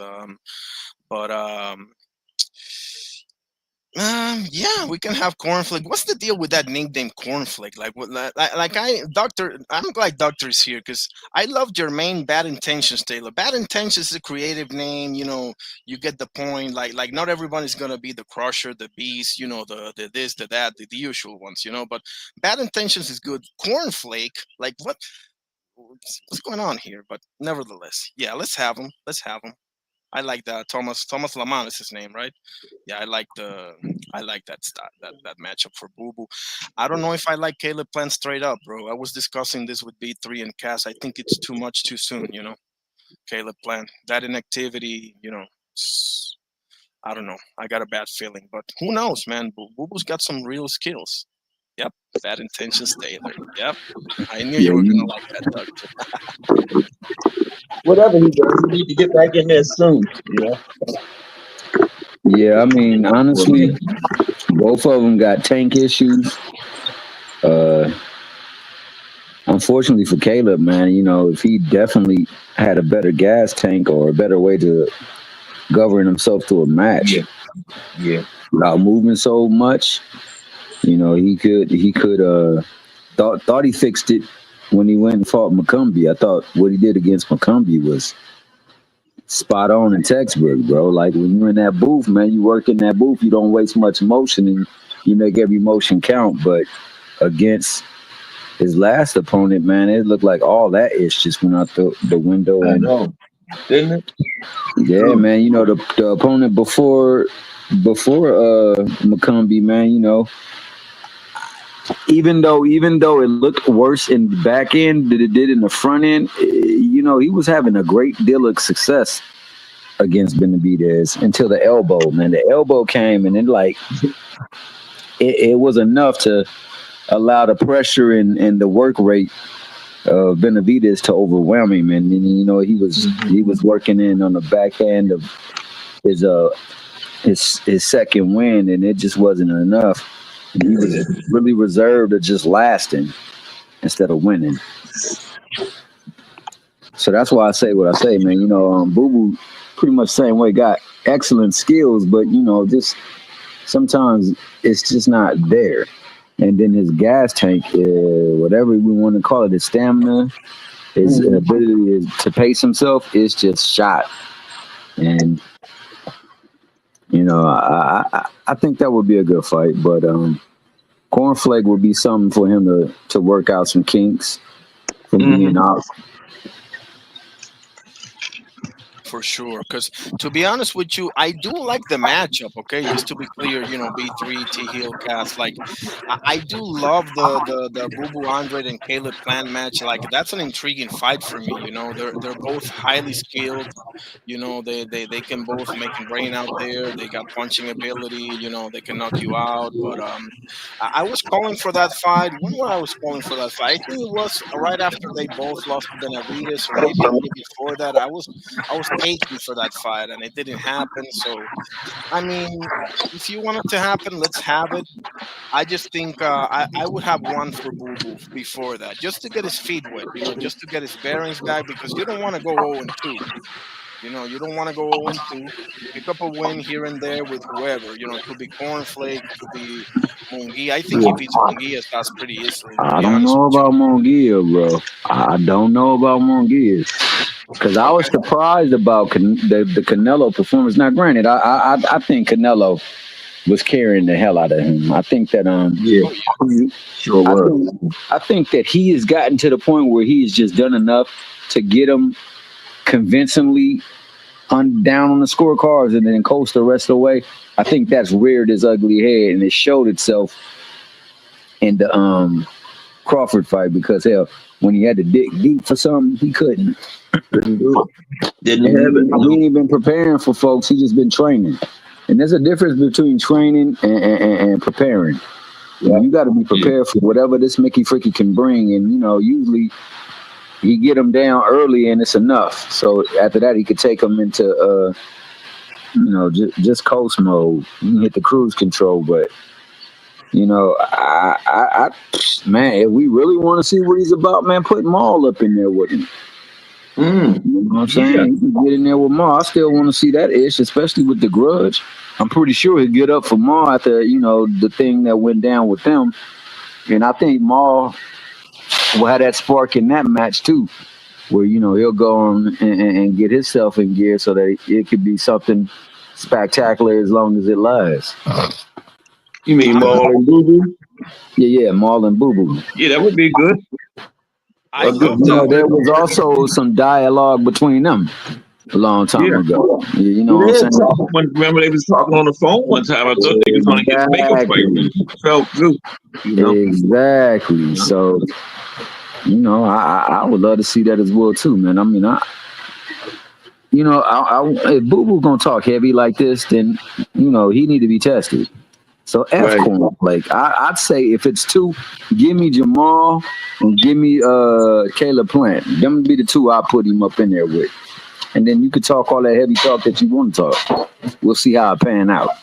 Mhm. Which one would you take first, Maul or Plant? I think the easier one would be Plant. So I would give him Plant first. And then, after that, if he can accommodate himself well in the Plant matchup, set up the Maul matchup. Now I want to see Maul versus Plant, low key, not for Yeah. nothing. And I agree with what you said. I actually love the Maul and Boo Boo matchup as well. But Plant and Plant and Maul. Obviously, the Resendez lost. There's another example, B3, of another fight we didn't get because one guy, dropped the ball, which is Plant against Resendez, because Maul took care of business against Lamana. But not for nothing, Maul, and I loved him for that. He said he would still have him.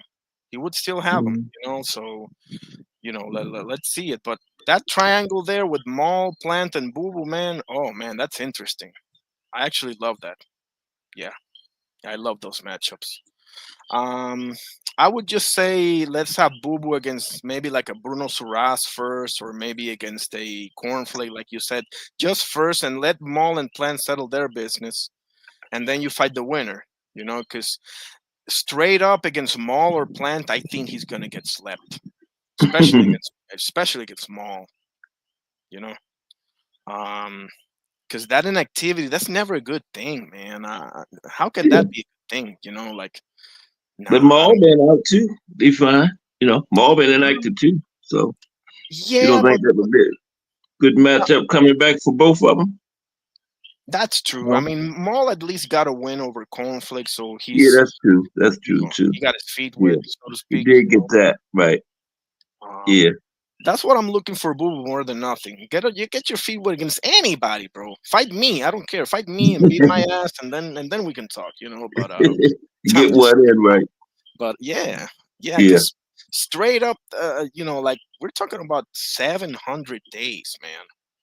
Damn near Yeah, that's a minute. 700 days of inactivity. Like, I don't know, man. Like, I wouldn't, if I'm advising Boo Boo Andrade, I'm going after somebody that's very low risk.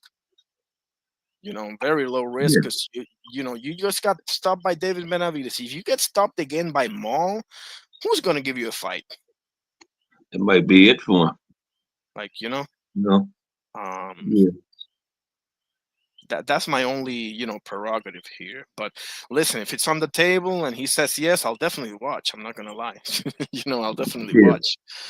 Um, but yeah, who would you guys agree? Would you have like Plant first and Maul second, or anybody wants Maul first and Plant second for Boo Boo? Um, I would try to find somebody else and then make each Yeah, one of them second. B3. I don't think B3 is in here anymore. I think he's muted. That's fine. He's probably busy, but I think he said he would find somebody else first before then. Fight Belanga or somebody. Belanga need a fight. Somebody like that. Hey, I like that one. Not for nothing. I kind of like that one for Boo Boo as well. You know. Yeah. Um. All right. Yeah, that's. But I don't think Boo Boo is in any. I don't think he's even talked about coming back. I saw him in the boxing voice. He got into a shouting match with Nestor. Yeah. And Nestor Yeah, I put him was on gonna blast, ask you. man. When you was talking about it, I was gonna ask you, had you heard something? Because I haven't heard anything either from Boo Boo, in a Yeah, minute. I mean, you look at, for example, Pacheco. Pacheco's fighting 2-3 times a year. Yeah, and you've been out for more than 2 years, almost. Well, yeah, 700 days, almost 700 days. So yeah.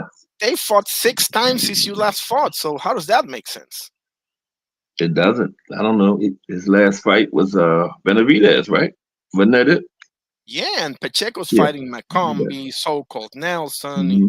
He's who's he fighting now? He's fighting somebody now. I can't remember who it is. Because he Yeah, just me neither. split with he just split with Benavides Senior, right? Yeah. So man, we'll see. I'm not the biggest Pacheco fan either, but I just got to give credit where credit is due. He's doing it. Who was the fight that was tonight? Define, Arnie. He said it was a fight tonight. Yeah. Let me put on the zone for a second. I couldn't remember who it was, but I didn't watch. I didn't check it out or anything. I'm waiting for Boots tomorrow. Oh yeah, no, I don't blame you. Yeah. Me neither. I know there's a fight, but I haven't like checked it out or anything. That's my bad. It's like 3 cards tomorrow, though, right? Yep, we got Something like that. Dave Allen versus Makhmudov, and Josh Badley's Oh, on that card too. And Karen Chukatsian is fighting over in Lithuania or Latvia, one of them. yeah. And Mark Ludov. I've never been sold on him. The big nah, me wrestling neither. guy, right? Yeah. Me neither. But y'all made him quit. Yeah, and Guido Vianello beat the hell out of him. Hmm. We got Deontay Brown, 16-0 versus Grimardi Machuca in the West Coast Okay. over in California. Red Hole Boxing is called. Let's see. And Hernandez is Sunday, right? Yes. Joanly Hernandez is Sunday. Yeah, those are the main two for me is Boots and then his fight. Yeah. Oh yeah. Yeah, I'm with you there. But yeah, it's live right now. They're probably in between fights because they're showing like his training camp and everything. But Okay. I actually apologize. I don't know who either of these gentlemen are. But listen, they're fighters. They're pro fighters, and I'm watching for sure. So Hmm. just because you don't know somebody, don't mean they're nothing. It's actually What is- often it's quite the opposite. What's it on the zone? Yeah. Okay. 16-0, man. He is something. So Yeah. we shall see. He That ring a went bell to you, 16. Deontay Brown? You know who that is, or no? I heard the name, but I don't know too much. I could see him and wouldn't know who he was, you know. But I heard the name. But 16-0, he's Yep. done. He's what, fought 16 grown men, and none of them beat him yet. So Yeah, he's doing something. there's You know, something. they always say he fought nobody. He fought 16 grown men. That's somebody. You know. Yeah, I mean that argument, bro, is really getting on my nerves, and I understand that sometimes it may be applicable, especially to like a Conor Benn or someone like that. But Yeah. when you talk about like a Bud Crawford or a Boots Ennis, that doesn't really apply. I don't Mm-mm. think so. Nah. You saw the. I just gotta tell you this. Like you saw the press conference of Eubank and Conor Benn, too. When Conor Benn told Ben Shalom. Ben Shalom is the boxer guy, the promoter. Mhm. He's promoting Yeah. Eubank, and he said, "I Yeah. don't know why Ben. you're up here. I don't know why you're." He tried to like embarrass him and shit. And Ben Shalom said, "Conor, what are you famous for?" I was like, "Damn." Yeah, Ben is a big time promoter over there, man. You know. He did him dirty with that one, bro. Yeah. I'm not gonna lie. Mhm. Yeah, Ben done promoted some big fights over there in Britain. They are Uh, for sure. yeah. Because they can sell. Nick Ball can sell, Conor Benn can sell, Eubank can sell, and obviously the Mhm. heavyweights can sell. Yeah. They're definitely doing the thing. Gotta say it. Coming out is Jesse Mandapat, 9-2. Okay, so then yeah, we got some boxing here, but no high profile fights, quote Yeah. unquote. You got any one-sided fights for me, bro? Me, Joe Louis and Max Melling, 38. Oh yeah, the you second said fight. that. Yeah, give me a second. Yeah, you Yeah. said that we were talking earlier, Joe. Well, they beat him in 2 minutes. of the first round, and Max Mellon spent 2 months in the hospital from a 2-minute beating. So that's, you Damn. don't get no more one-sided than that, man. He broke his back, you know. So Yeah. yeah, put that one in there. Definitely put that one in there. 1938. That was the second fight. Because Smelling won the first one, right? Yeah.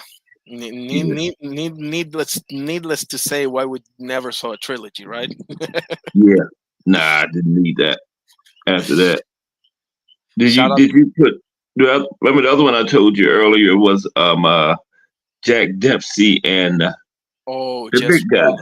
Jess Willard, in 1919. Yeah, that Good. was a beat down too. He That's probably the hardest fight to watch for me. Go ahead. he beat him so bad that his face was so messed up. They accused Jack Dempsey of having something in his hand wraps. That's how bad he was messed up. They said he couldn't have done that with just the gloves without some kind of aid, but he did, But it was just so bad. They said he had to have something in there. That's Yeah. how it happened. Yeah. So that's another one here.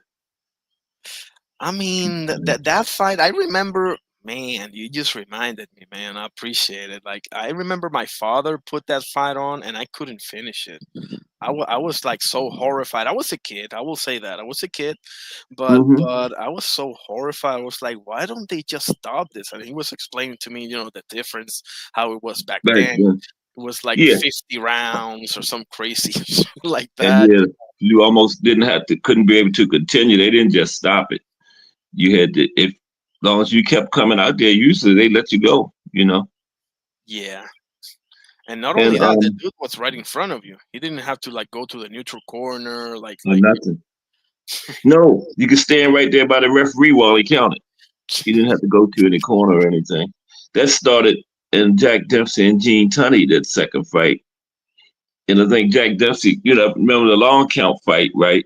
A lot of people say Jack Dempsey wouldn't go to the neutral corner trying to get Gene Tunney time to recover, but I think he was confused because it was the first fight where you had to go to the neutral corner, and he wasn't used to doing that.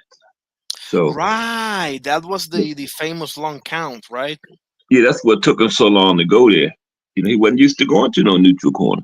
So I didn't even know what the referee was talking about. He got a raw deal in that fight, but I Yeah, get it. and then Gene Tunney said he needed that extra time on the mat too. So he couldn't have got up at that by the 10 count. He got like 15 count or something. Because it took the referee 5 seconds, 5 count to get Jack Dempsey over to the corner. And Gene Tunney said he needed all of that Oh to yeah. recover. You look at him, he was out of there. Yeah. And Yeah. listen, Gene Tunney's a legend, man. I want to make sure that because not for nothing, Gene Tunney's the only guy to ever beat. Well, I don't know to ever.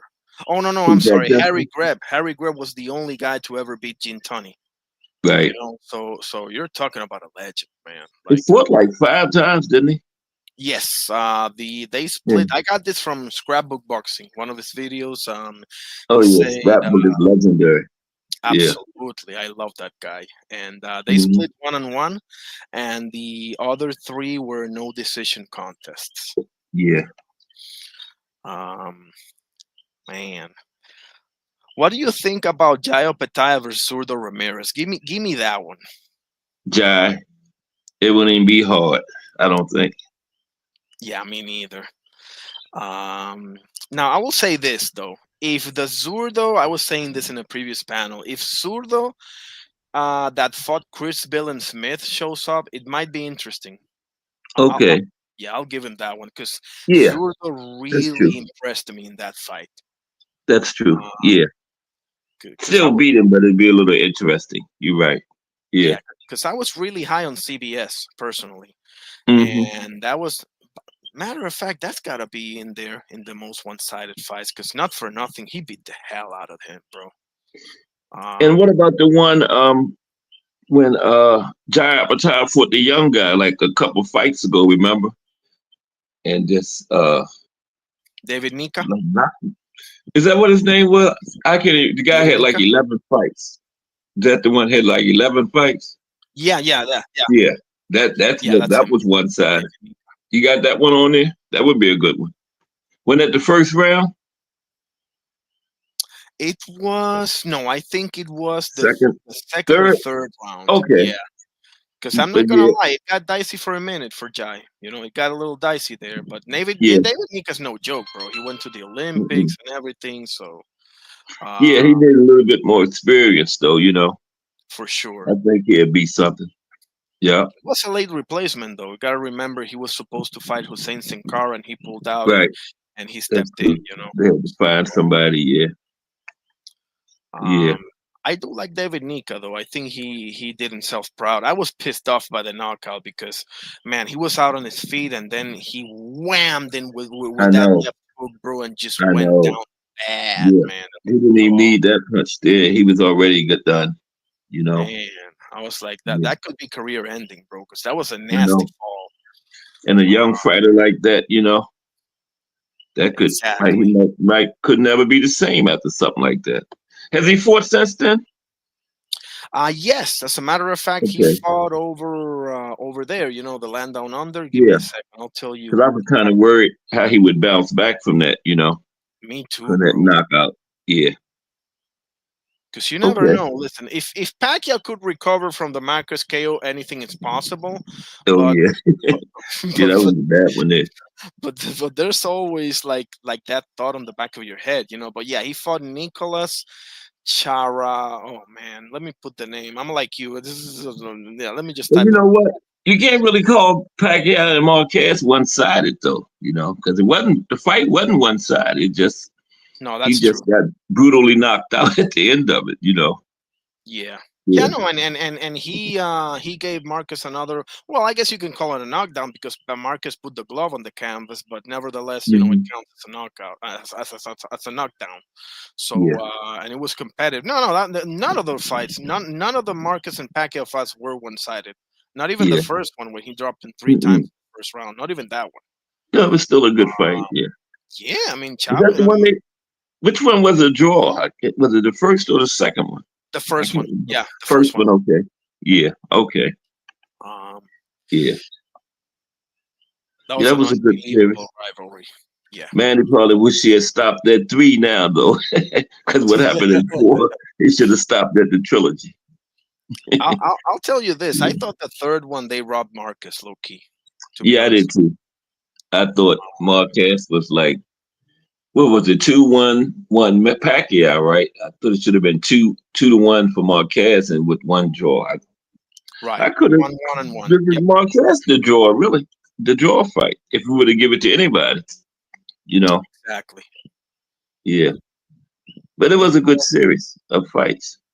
They were part of that Four Kings up to 2000s, Marquez, Morales, Pacquiao, and Barrera. Barrera.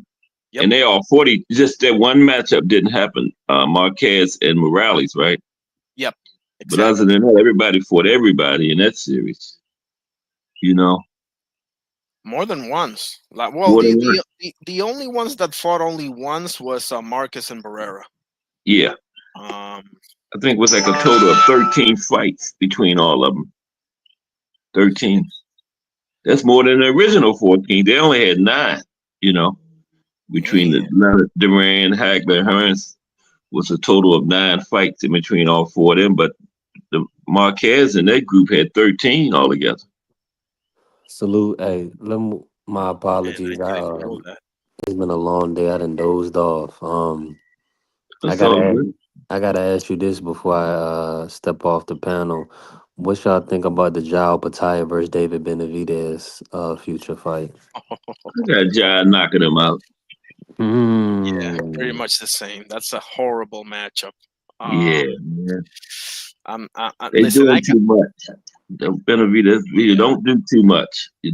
I can see him against Zurdo, maybe, maybe. I'm not Yeah, so sure yeah, that about one. that either. Okay, but Jayo Petaya, bro. I don't listen. Maybe I could be wrong. Okay, because I have been too crazy with fighters before. I have been guilty of that, but I don't think I am in this case. I Nah, think not on that one. yeah, if you're Benavides, bro, stay the hell away from Jayo Yeah, Petaya. Seriously, and like. Beterbiev.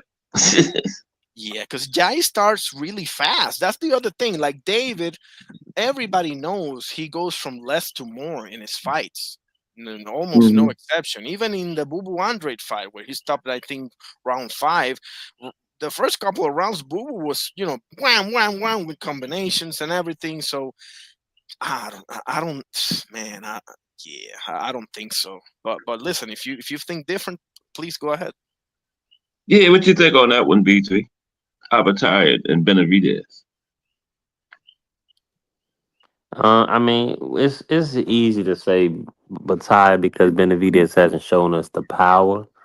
Hmm. Um, it's just that is he strong enough to push Benavidez back? Yeah, And, how Benavidez looked at 200. I'm gonna say this: I would want to see Benavidez versus Zerto first to yeah. see how the job fight would go. Hmm. Um, No doubt. mm, I'm gonna Yeah. still Well, go with Benavidez, man. Just his style, his pressure, man. so you're I gonna Uh, go like with Ben. David? Go ahead. right now. I like Benavides. I do. I'm looking at his style and the way he works over his fights. Right, Hmm. it's kind of like he first sees what you got. You know, he feels your power, especially in the forearms, in the shoulders, and Hmm. then he starts to time you, and then he starts to take over little by little. And I just don't know that because in a different panel they were asking me, Bivo, Beterbiev, and Opetaya, like those three, and I'm like, listen, I can very much see him go 0-3 in that one, and that's no shame. It's just horrible matchups, man. Because Bevo, from a threat standpoint, he's the number one choice. Obviously, he's not. He's the Hmm. least likely to stop you. He's the one with the least knockouts. All of that. But Yeah. he's not gonna get tired either. Like he was Mm-mm. able to get to Caleb Plant mainly because Caleb Plant runs out of gas. And he That's went not 24 rounds with Beterbiev. That's what impresses me the exact. most about B-Ball. Nobody else went the distance with him. He went 24 rounds with him, man. You know? Exactly. Nobody like it. If Dimitri Bivol doesn't exist, Beterbiev has literally a perfect career. Mm-hmm. So 100% knockout. um, but Bivol is always gonna be doing that pendulum style with the left hooks coming from hell, and that jab and everything else. And man, I think David Benavides is in a very tough spot, man. He's caught between a rock and a hard place. I'm not gonna lie, bro. I could be wrong. He might go 3-0. He might do that Yeah. because I respect Benavides enough to give him a chance against anybody. Let me be clear on that, Mm-hmm. right? Like he deserves that much, B3. But when you look at the style matchup, like Beterbiev will put him on his back, unless Beterbiev is, the injuries, the knees are getting to him. That Yeah. if that happens, then I can see Benavides pulling it off. But if that's not if they can be 90% of what they were 2 years ago, Bivol and Beterbiev is bad news, bro. Yeah. In my opinion, you know. Beterbiev, though, he's not gonna put himself in that position because he said he didn't like boxing that much anyway. And if he feel he can't be 100% coming in there, he ain't gonna do it. Yeah, He's that's gonna a go ahead and fact. retire. Yeah. So if he's in there, he's gonna be at his best or close to it. He's not gonna be compromised.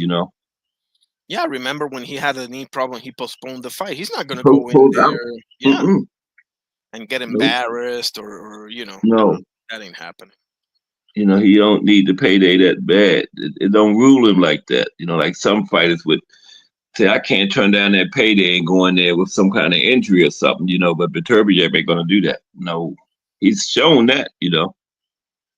For sure. Yeah, Uh, yeah, but I would love to see it though. I'm not gonna lie. But I will tell you this, B3. Before we see Benavides with anybody, let me have that trilogy first, please. yeah. I don't like unfinished business. I don't. It's You know. 1-1. They got to finish that. Would you like to see the trilogy, B3? Between Beterbiev and Bubble, Yeah. Yeah. I'm done with it. Okay. You moved Why? on from it. Well, and reason why is that I feel like Arthur has to show me that he's not, losing a step. I wanted to see Hmm. him versus Dion Nicholson to see if he can, put his foot on the gas Okay. and try to get him out of there. But Yeah. I don't know. I just feel like Viterbi. What is Viterbi now? Is he about to be 41? No, he is 41 in 41. February. Oh yeah, Yeah. yeah, February. yeah. Exactly. Yeah. Couple 4 months, something like that. Yeah. Yeah. So even he said that he feels like Bibb was trying to wait him Age out. him out. Yeah, he did say that. Yeah. So nah, Yeah. I prefer to see Benavidez in the mix. Yeah. Okay. That's Uh, true too. Hmm. I can understand that. Yeah. Now let me ask you this: if in fact they do the trilogy, right? Let's say that Benavides beats Anthony Yard, and they say, you know what, we're doing the trilogy. Who would you match Benavides with in the meantime? Mm, good question. Mhm. That's a good question. At 175, right? Oh man, Yeah. he's fighting Yard. Wow. Okay, let's see. 175. How about what was the guy Revolve Fort? What? Uh I can't think of his name, but I got him in mind. Oh man. Lyndon Arthur, is that his name? Yeah. Yep. Arthur? How about him? If Yeah, it's a good stay we busy better do fight. that. Yeah. Um, you don't have to fight, a killer every single. That's another one of my No, worries. With nobody does. Fights a killer every time. like to Everybody me, got fighters on their resume we haven't even heard of, even in the old days. exactly. Nobody fought a killer top 10 every time out. Mm-mm. That's one of my No. worries with Benavides. I think Turkey's low key trying to put him through the wood chipper Hmm. because he's talking about Bivol, Beterbiev, or Beterbiev, Bivol, and then Opetai, and I'm like, hold on a No, second that's too here. I mean, much. we're only human That's here, too much, right? man. Yeah, not back to back to back. I would like to see him in there with all of them, but not back to back to back. You know what I'm thinking? You I'm know? thinking two names. Either Callum Smith, that's probably not going to Oh happen yeah, because that yeah. I was the forgot original about plan. Callum. Okay. And if that doesn't happen, then let's have Joshua Buatsi. Hmm. Is Callum at 175? Yeah, yeah, he's Okay. they're working in negotiations with David Morrell for a fight in either Mm. January or February. I love that fight, by the way. Yeah, that's a good matchup there. That's a good test for both of them. You know. Absolutely. Yeah. Um, Mm. but we That's shall what, see. early next year too. Yes, that's Ooh, what early they're next year is negotiating. looking good, man. We got potential Boots and Virgil and Junto and the Monster, and now Callum Smith and Morrell. Wow. Yeah, and they're In projecting 20, AJ and Fury for late 2026 as well. So, man, yeah, if that whole thing plays out, oh boy. 26 could start out with a bang. Heck yeah. And Manny's fighting in January too, so there's another one. I mean, for what it's Rolly. worth, right? What Yeah, you for think what about that one? Rolly. Rolly's gonna stop him. Rolly's gonna stop Yeah. him. He's not gonna go in there and do what Barrios did, play Nah, around with nah, not at all. Rolly's strong. Barrios. He goes to it, and he's not the most skilled guy in the world, but he does Mm-hmm. have power, man, and he is Wait strong. for the fences every time. Yeah. Suppose he catch Manny old ass. Oh, excuse me, old butt with that left hand he got right. Those two left hooks he got Ryan with. Remember, Manny Exactly. ain't getting up from that. Mm-mm. No, he's not. No, And that's what I don't want to see. I don't want to see I Manny know. being carried out or anything like that. That would be an ugly sight, man. Yeah, Seriously. you Um, didn't. Well, that finally will get him to go hit it on and retire, though. If that's what it takes, get him out of there. And he was yeah, talking about promoting. I thought he was, going to be a promoter. Did you hear about that? He was talking about promoting. yeah, yeah. He Anyway, actually has so labeled the Thriller in Manila yeah, too. It's actually go kind of on and cool. He promote, has and leave the ring alone. Promote these young exactly. fighters and make your money. He can make more as a promoter, you know. Absolutely. Because now you're getting paid not just off of your fight, all your fighters on the card and everything, So shoot, man, he should go on and promote and just, we don't need to see him in the ring anymore. Nah, and then we're talking about like fighting Tank. I mean, bro, are you looking to get killed or something? Oh Excuse my man, language, but I mean, come on. yeah. And Rolly Tank, they're not gonna do what Manny used to got spoiled by that Burials performance. Rolly and Tank ain't gonna do that. They ain't gonna go in there and like Burials looked like he had instructions or something. Don't hurt him. Rolly and Tank ain't doing that, man. He's gonna Not get only hurt. that, not only that, he was like touching gloves every. Yeah, Come on, man. like Like, he what was are we gonna doing? ask him for his autograph or something. Exactly. It's crazy, man. Like, come on, Burials. I mean, too much respect, man. Too much. Too much. And he There's, almost beat him. What was it, a draw? yeah, they called it a draw. That would have been crazy. We would have never heard the end of it. Manny Pacquiao would have got another belt. He would have been the best thing since the space shuttle or something. Man. I've said it. I've said it for the longest. The only fight that truly makes sense for Manny Pacquiao is a rematch against Floyd Mayweather. Floyd That's Mayweather, the yeah. only fight that remotely makes sense. Only one. And he could probably make more money than any real fight. Absolutely, make it an exhibition so it doesn't have to go on anybody's Yeah. record. And that's the biggest money fight for him. For sure. Yes, it is. Damn near the same age. They're Mhm. both been retired for God knows how long. Well, not Manny now, obviously, but you know what I'm saying. Yeah, Like, I know what you mean.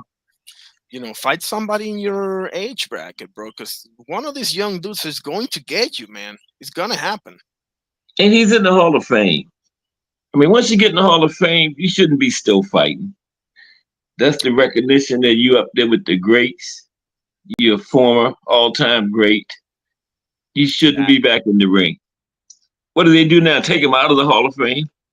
Because you got to be 3 years inactive to get in there, right? Exactly. So how can he all of a sudden be in the Hall of Fame and still be fighting? So it's crazy. I mean, Roy. It happened with Roy as well. And I Yeah, mean, if we yeah. want to say Man, like, he ain't the only one. He's yeah, not the only one. he's No, just the most recent one. just the latest one. That's all. Yeah. Uh, You'll see Ryan Garcia's dumbass say that Triple. I don't even want to get into this, but if you want to, we can.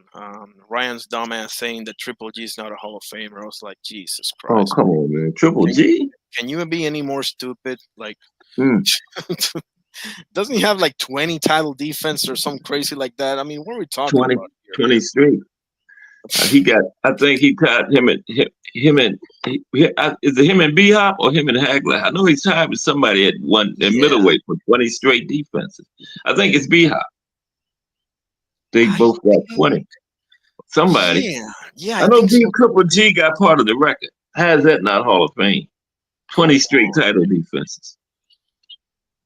Like, he ain't got no big wins. I'm like, hold on a second here. Fort Canelo 3 times. Danny Jacobs. Yep. Got a fire resume. Better than Ryan's. 10 Will times. ever do. Mm-hmm.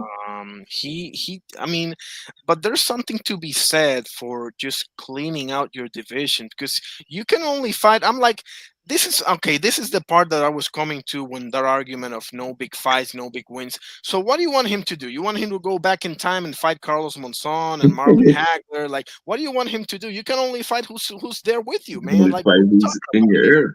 Like, That's right. Yeah. people say, well, he didn't fight Underworld. Well, Underworld was way bigger than him, man. What you want him to go all the way up to 170? What is it, 168 or And 175? fight Like, who? He didn't fight who? Underworld. Oh yeah, Andre Ward was up at 168 somewhere.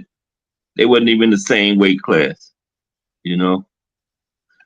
And by that time, Ward might have been at 175, you know. So yeah, that fight wasn't gonna never happen. I don't even know why somebody would say something crazy like that. He didn't fight Andre Ward. The haters are always looking for that angle. Looking for ammunition, yeah. That's Um, crazy. that's whack, man. Like, Ryan Garcia is like the gift that keep on giving, man. Like, Shut your ass up, bro. Seriously. It's Didn't embarrassing. Triple G start at 154 or something? I think 154. so. I think when he was Yeah.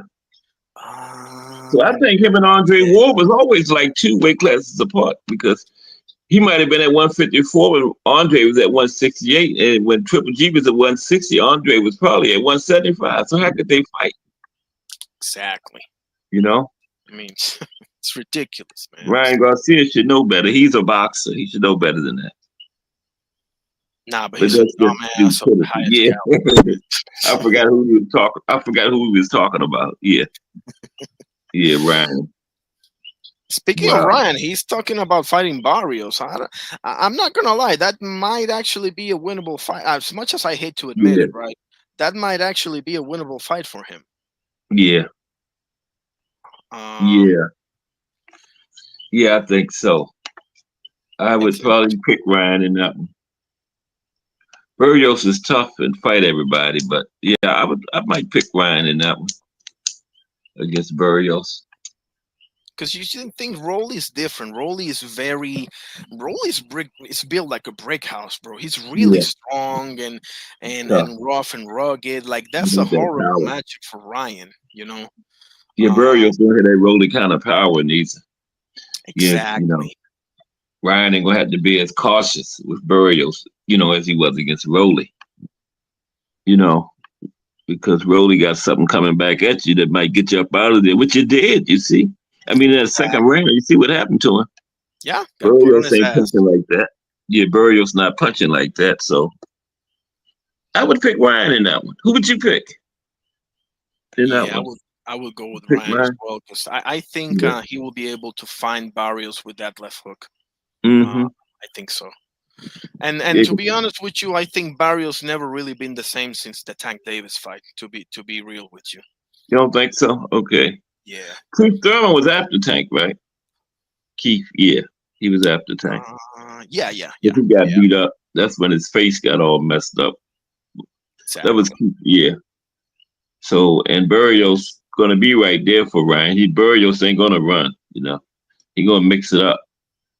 And the Abel Ramos fight was the worst one for me. You remember that Abel Ramos fight on the undercard for the Jake Paul? Yeah, I remember that one. Yeah, that wasn't good. In the first 2-3 rounds, it looked like Barrios was going to eat him alive, literally. He started out good. Yeah. And then he just took his foot. And I disagreed with Roy. Roy was commenting, and listen, Roy has forgotten more boxing than I'll ever know. So I'll just openly admit that. But on this one, I disagreed with him because I was like, he's saying he was. What did he say? He was like he's taking his time, stuff like that. And I'm like, yeah, but he's also letting the guy back into the fight too. Back into it, yeah. Yeah, he did take his foot off the gas. And got a draw instead of what should have been a stoppage win. If he would have kept on going, at the least he should have had a unanimous decision. The way he started, Absolutely. It looked like he was heading to or the stoppage. But he let the guy, like you say, let him back into the fight. And that's what happened to him. Yeah. His last 2 fights have been drawn. Something wrong with that picture. I know. But we'll see, man. Every fighter's got one. You know what they say. Every great fighter has one great fight left in him, or something like that. So hopefully, it's just something like missing with Burrios, like that killer instinct or something. It just I can't put my finger on it, but it just seemed like as a fight, like he missing something. I think you're spot on, bro. Yeah, I think you're spot on with that one because he kind of loses focus during the fight or something. I just can't figure it out, Like you say, the Ramos fight, he was doing so good, and then all of a sudden he wasn't,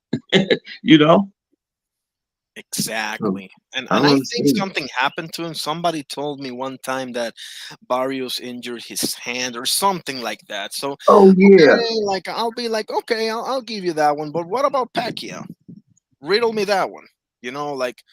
Because you can disagree with the draw, but Barrios didn't really do so well in that fight. To be honest with you, I think he had instructions to not hurt Pacquiao because he clearly, I said sometimes had him on the ropes and just letting him off. He He could have put hands on him. He let him out of danger a couple times. He fought that fight like he was fighting one of his relatives or something. Like he Yeah, didn't want to do anything, right. Like he was fighting a good friend or something. Yep, he sure didn't he? That's the way he Absolutely. fought it. Like I don't want to hurt this guy. Mm-hmm. So yeah, and see what happened. It was a draw. They promised him you won't lose your title. Just don't Man. beat him up bad. Yeah, I mean, I get it, but I don't like it, man. That's Nah. not the game, bro. That's not that's the game. like a Jake Paul fight. Yeah, like the Paul Chavez fight, especially. Yeah, clear range. Well, Chavez Jr. I should put the Junior after that because obviously we know who Chavez is, right? But Yeah, yes, yeah, I know. I thought Chavez could have beat him, man.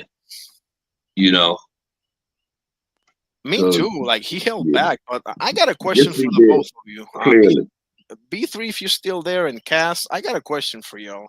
You got one fight for your life. Who's your trainer? Who's my trainer? Can I pick somebody that's already passed away? Oh yeah, of course. Ray Arcel. That's easy. Ray Arcel. That's a good one. I thought you were gonna say Eddie Fudge, but Ray Arcel is good enough.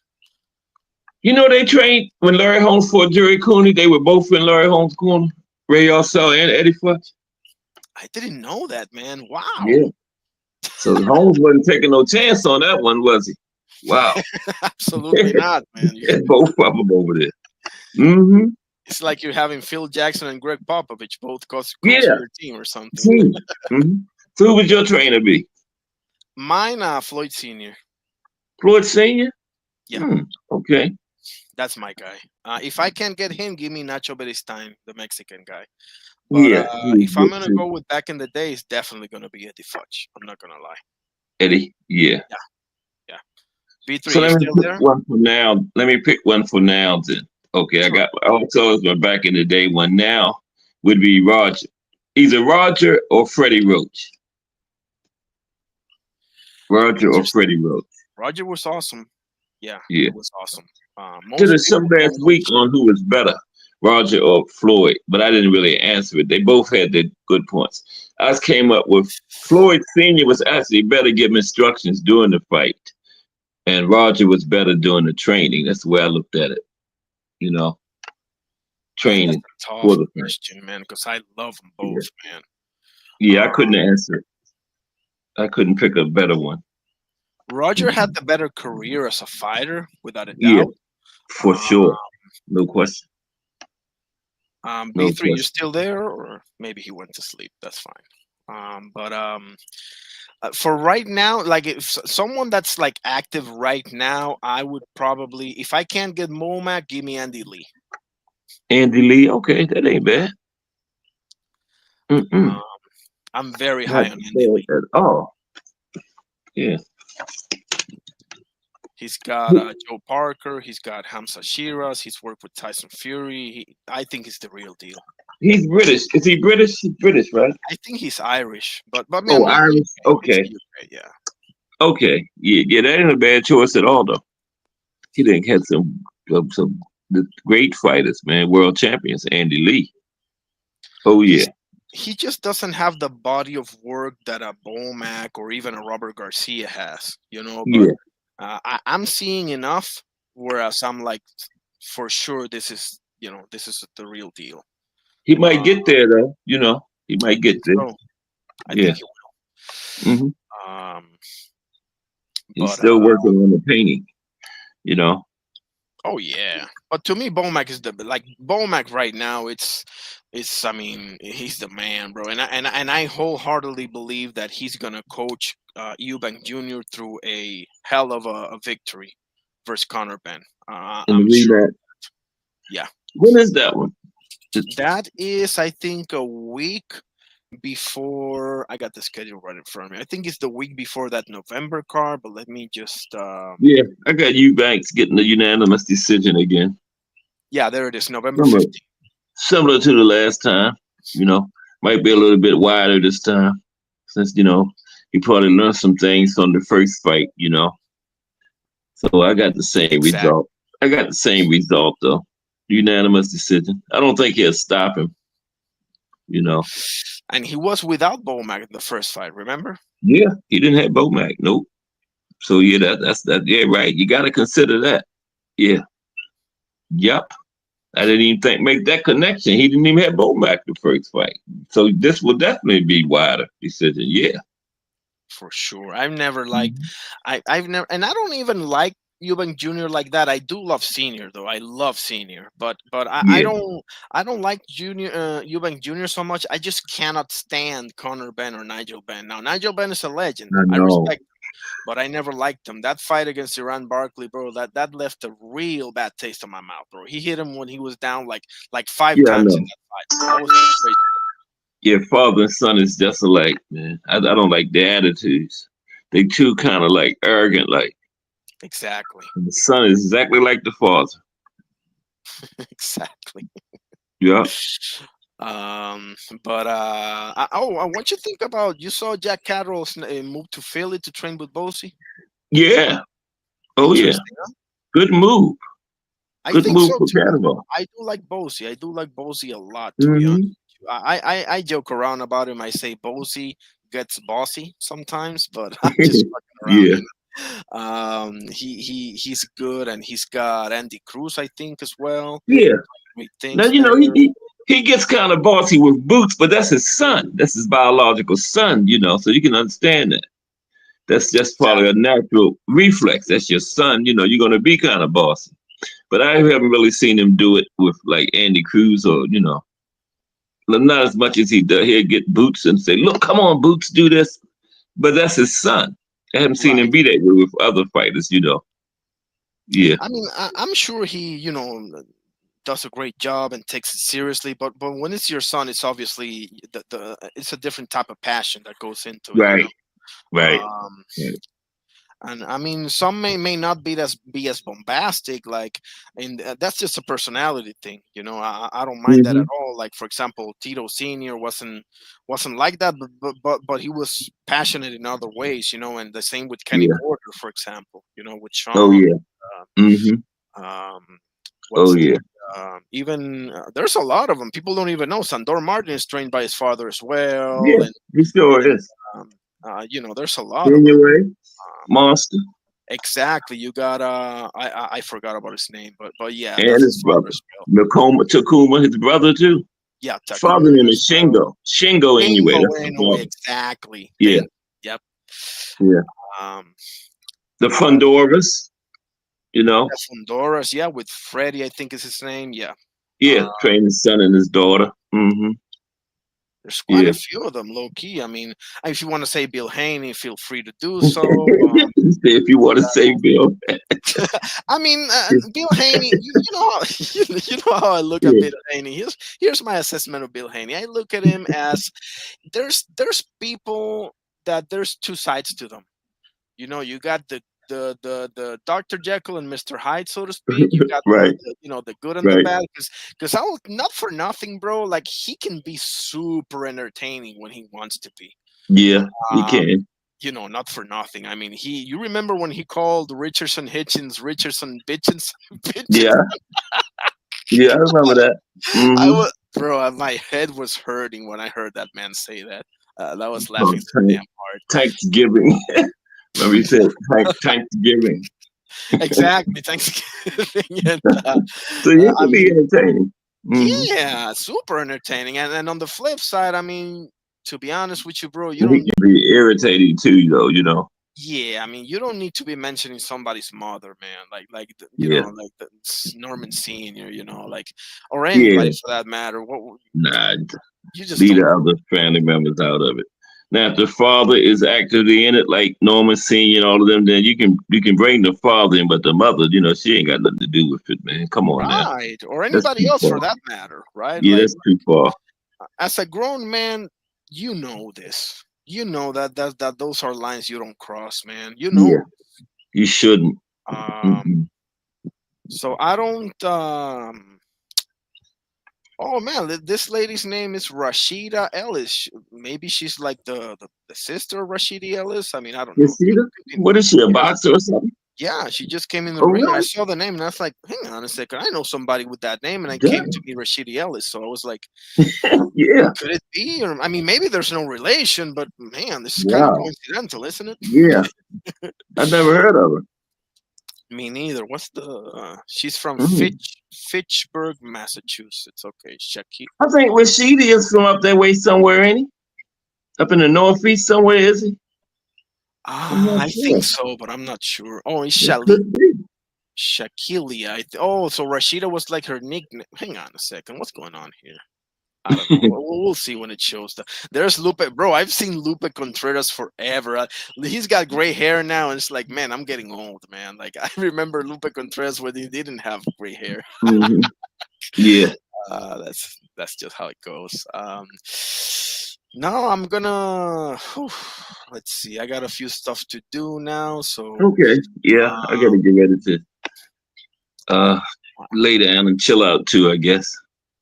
I appreciate you too, 100%, brother. You know how Yeah. it is. You got any closing thoughts for me? No, just keep up the good work. Proud of you, man. You're doing a good job over here. You know, Thank you, keep man. it going. Keep grinding. I You will. know. I will, and I So appreciate you, man. I love you, and I hope you have a great weekend, and we'll okay. enjoy those fights, man. We'll talk about them Appreciate you. coming week for sure. You said you was gonna call something tomorrow, right? The boots fight, Yeah, right? yeah, I'm definitely Okay, I'll calling. be in it. I'll talk to you then. Appreciate you, brother. Okay. All right. Take care. You too. All right. B3, you still there? You probably went to sleep. So, No, I'm not. I'm still oh, up, bro. okay. My bad. Um, Um, yeah, I'm about to call in my brother. You got any closing thoughts for me? no, man. Just another great man. Another great episode. I'm over here, half sleep myself, bro. It's late, but another Me great too. show, man. Appreciate you, bro. Appreciate you for I letting me appreciate jump on the panel, man. Another great show, Define Hour, and I'm gonna talk to you soon, family. you anytime, brother. God All right. bless. Likewise, God bless, family. Special thank you to my brother B3 Picks TV and my brother Cass Sports, the Boxtorian. A special thank you to my brother Thomas Hill and my brother Dr. Boxing Talk, and also beloved sister Kui Kui, who stopped by, said hi. She says she got Inoue stopping Junto Nakatani in 6. I disagree, but I love it. That's a ballsy claim. And that's how we roll around here. We speak our minds. Okay, good, good, bad, pretty, and ugly, and everything in between. Just fire away. Um, that's how we do it here. So, um, God bless every single one of you. I hope you enjoyed the show. Let me just put a little something in the chat. Oh, God bless. Me special message to doctor there. God bless every single one of you. I'm going to be calling the Boots fight tomorrow night. Um, and yeah, that was it. We got into the first group of 20 most one-sided boxing fights. I don't know if I'm going to get into the second group of 20 tomorrow because I'll probably be busy calling the fight, but I can at least give you guys 10. Yeah, I can at least get to 10 or maybe even 20. Who knows, right? Nevertheless, this was my, what was it, 18th live. We talked about this thing called boxing, and I appreciate every single one of you, and I'll see you all soon. God bless. Enjoy your weekends, and peace out.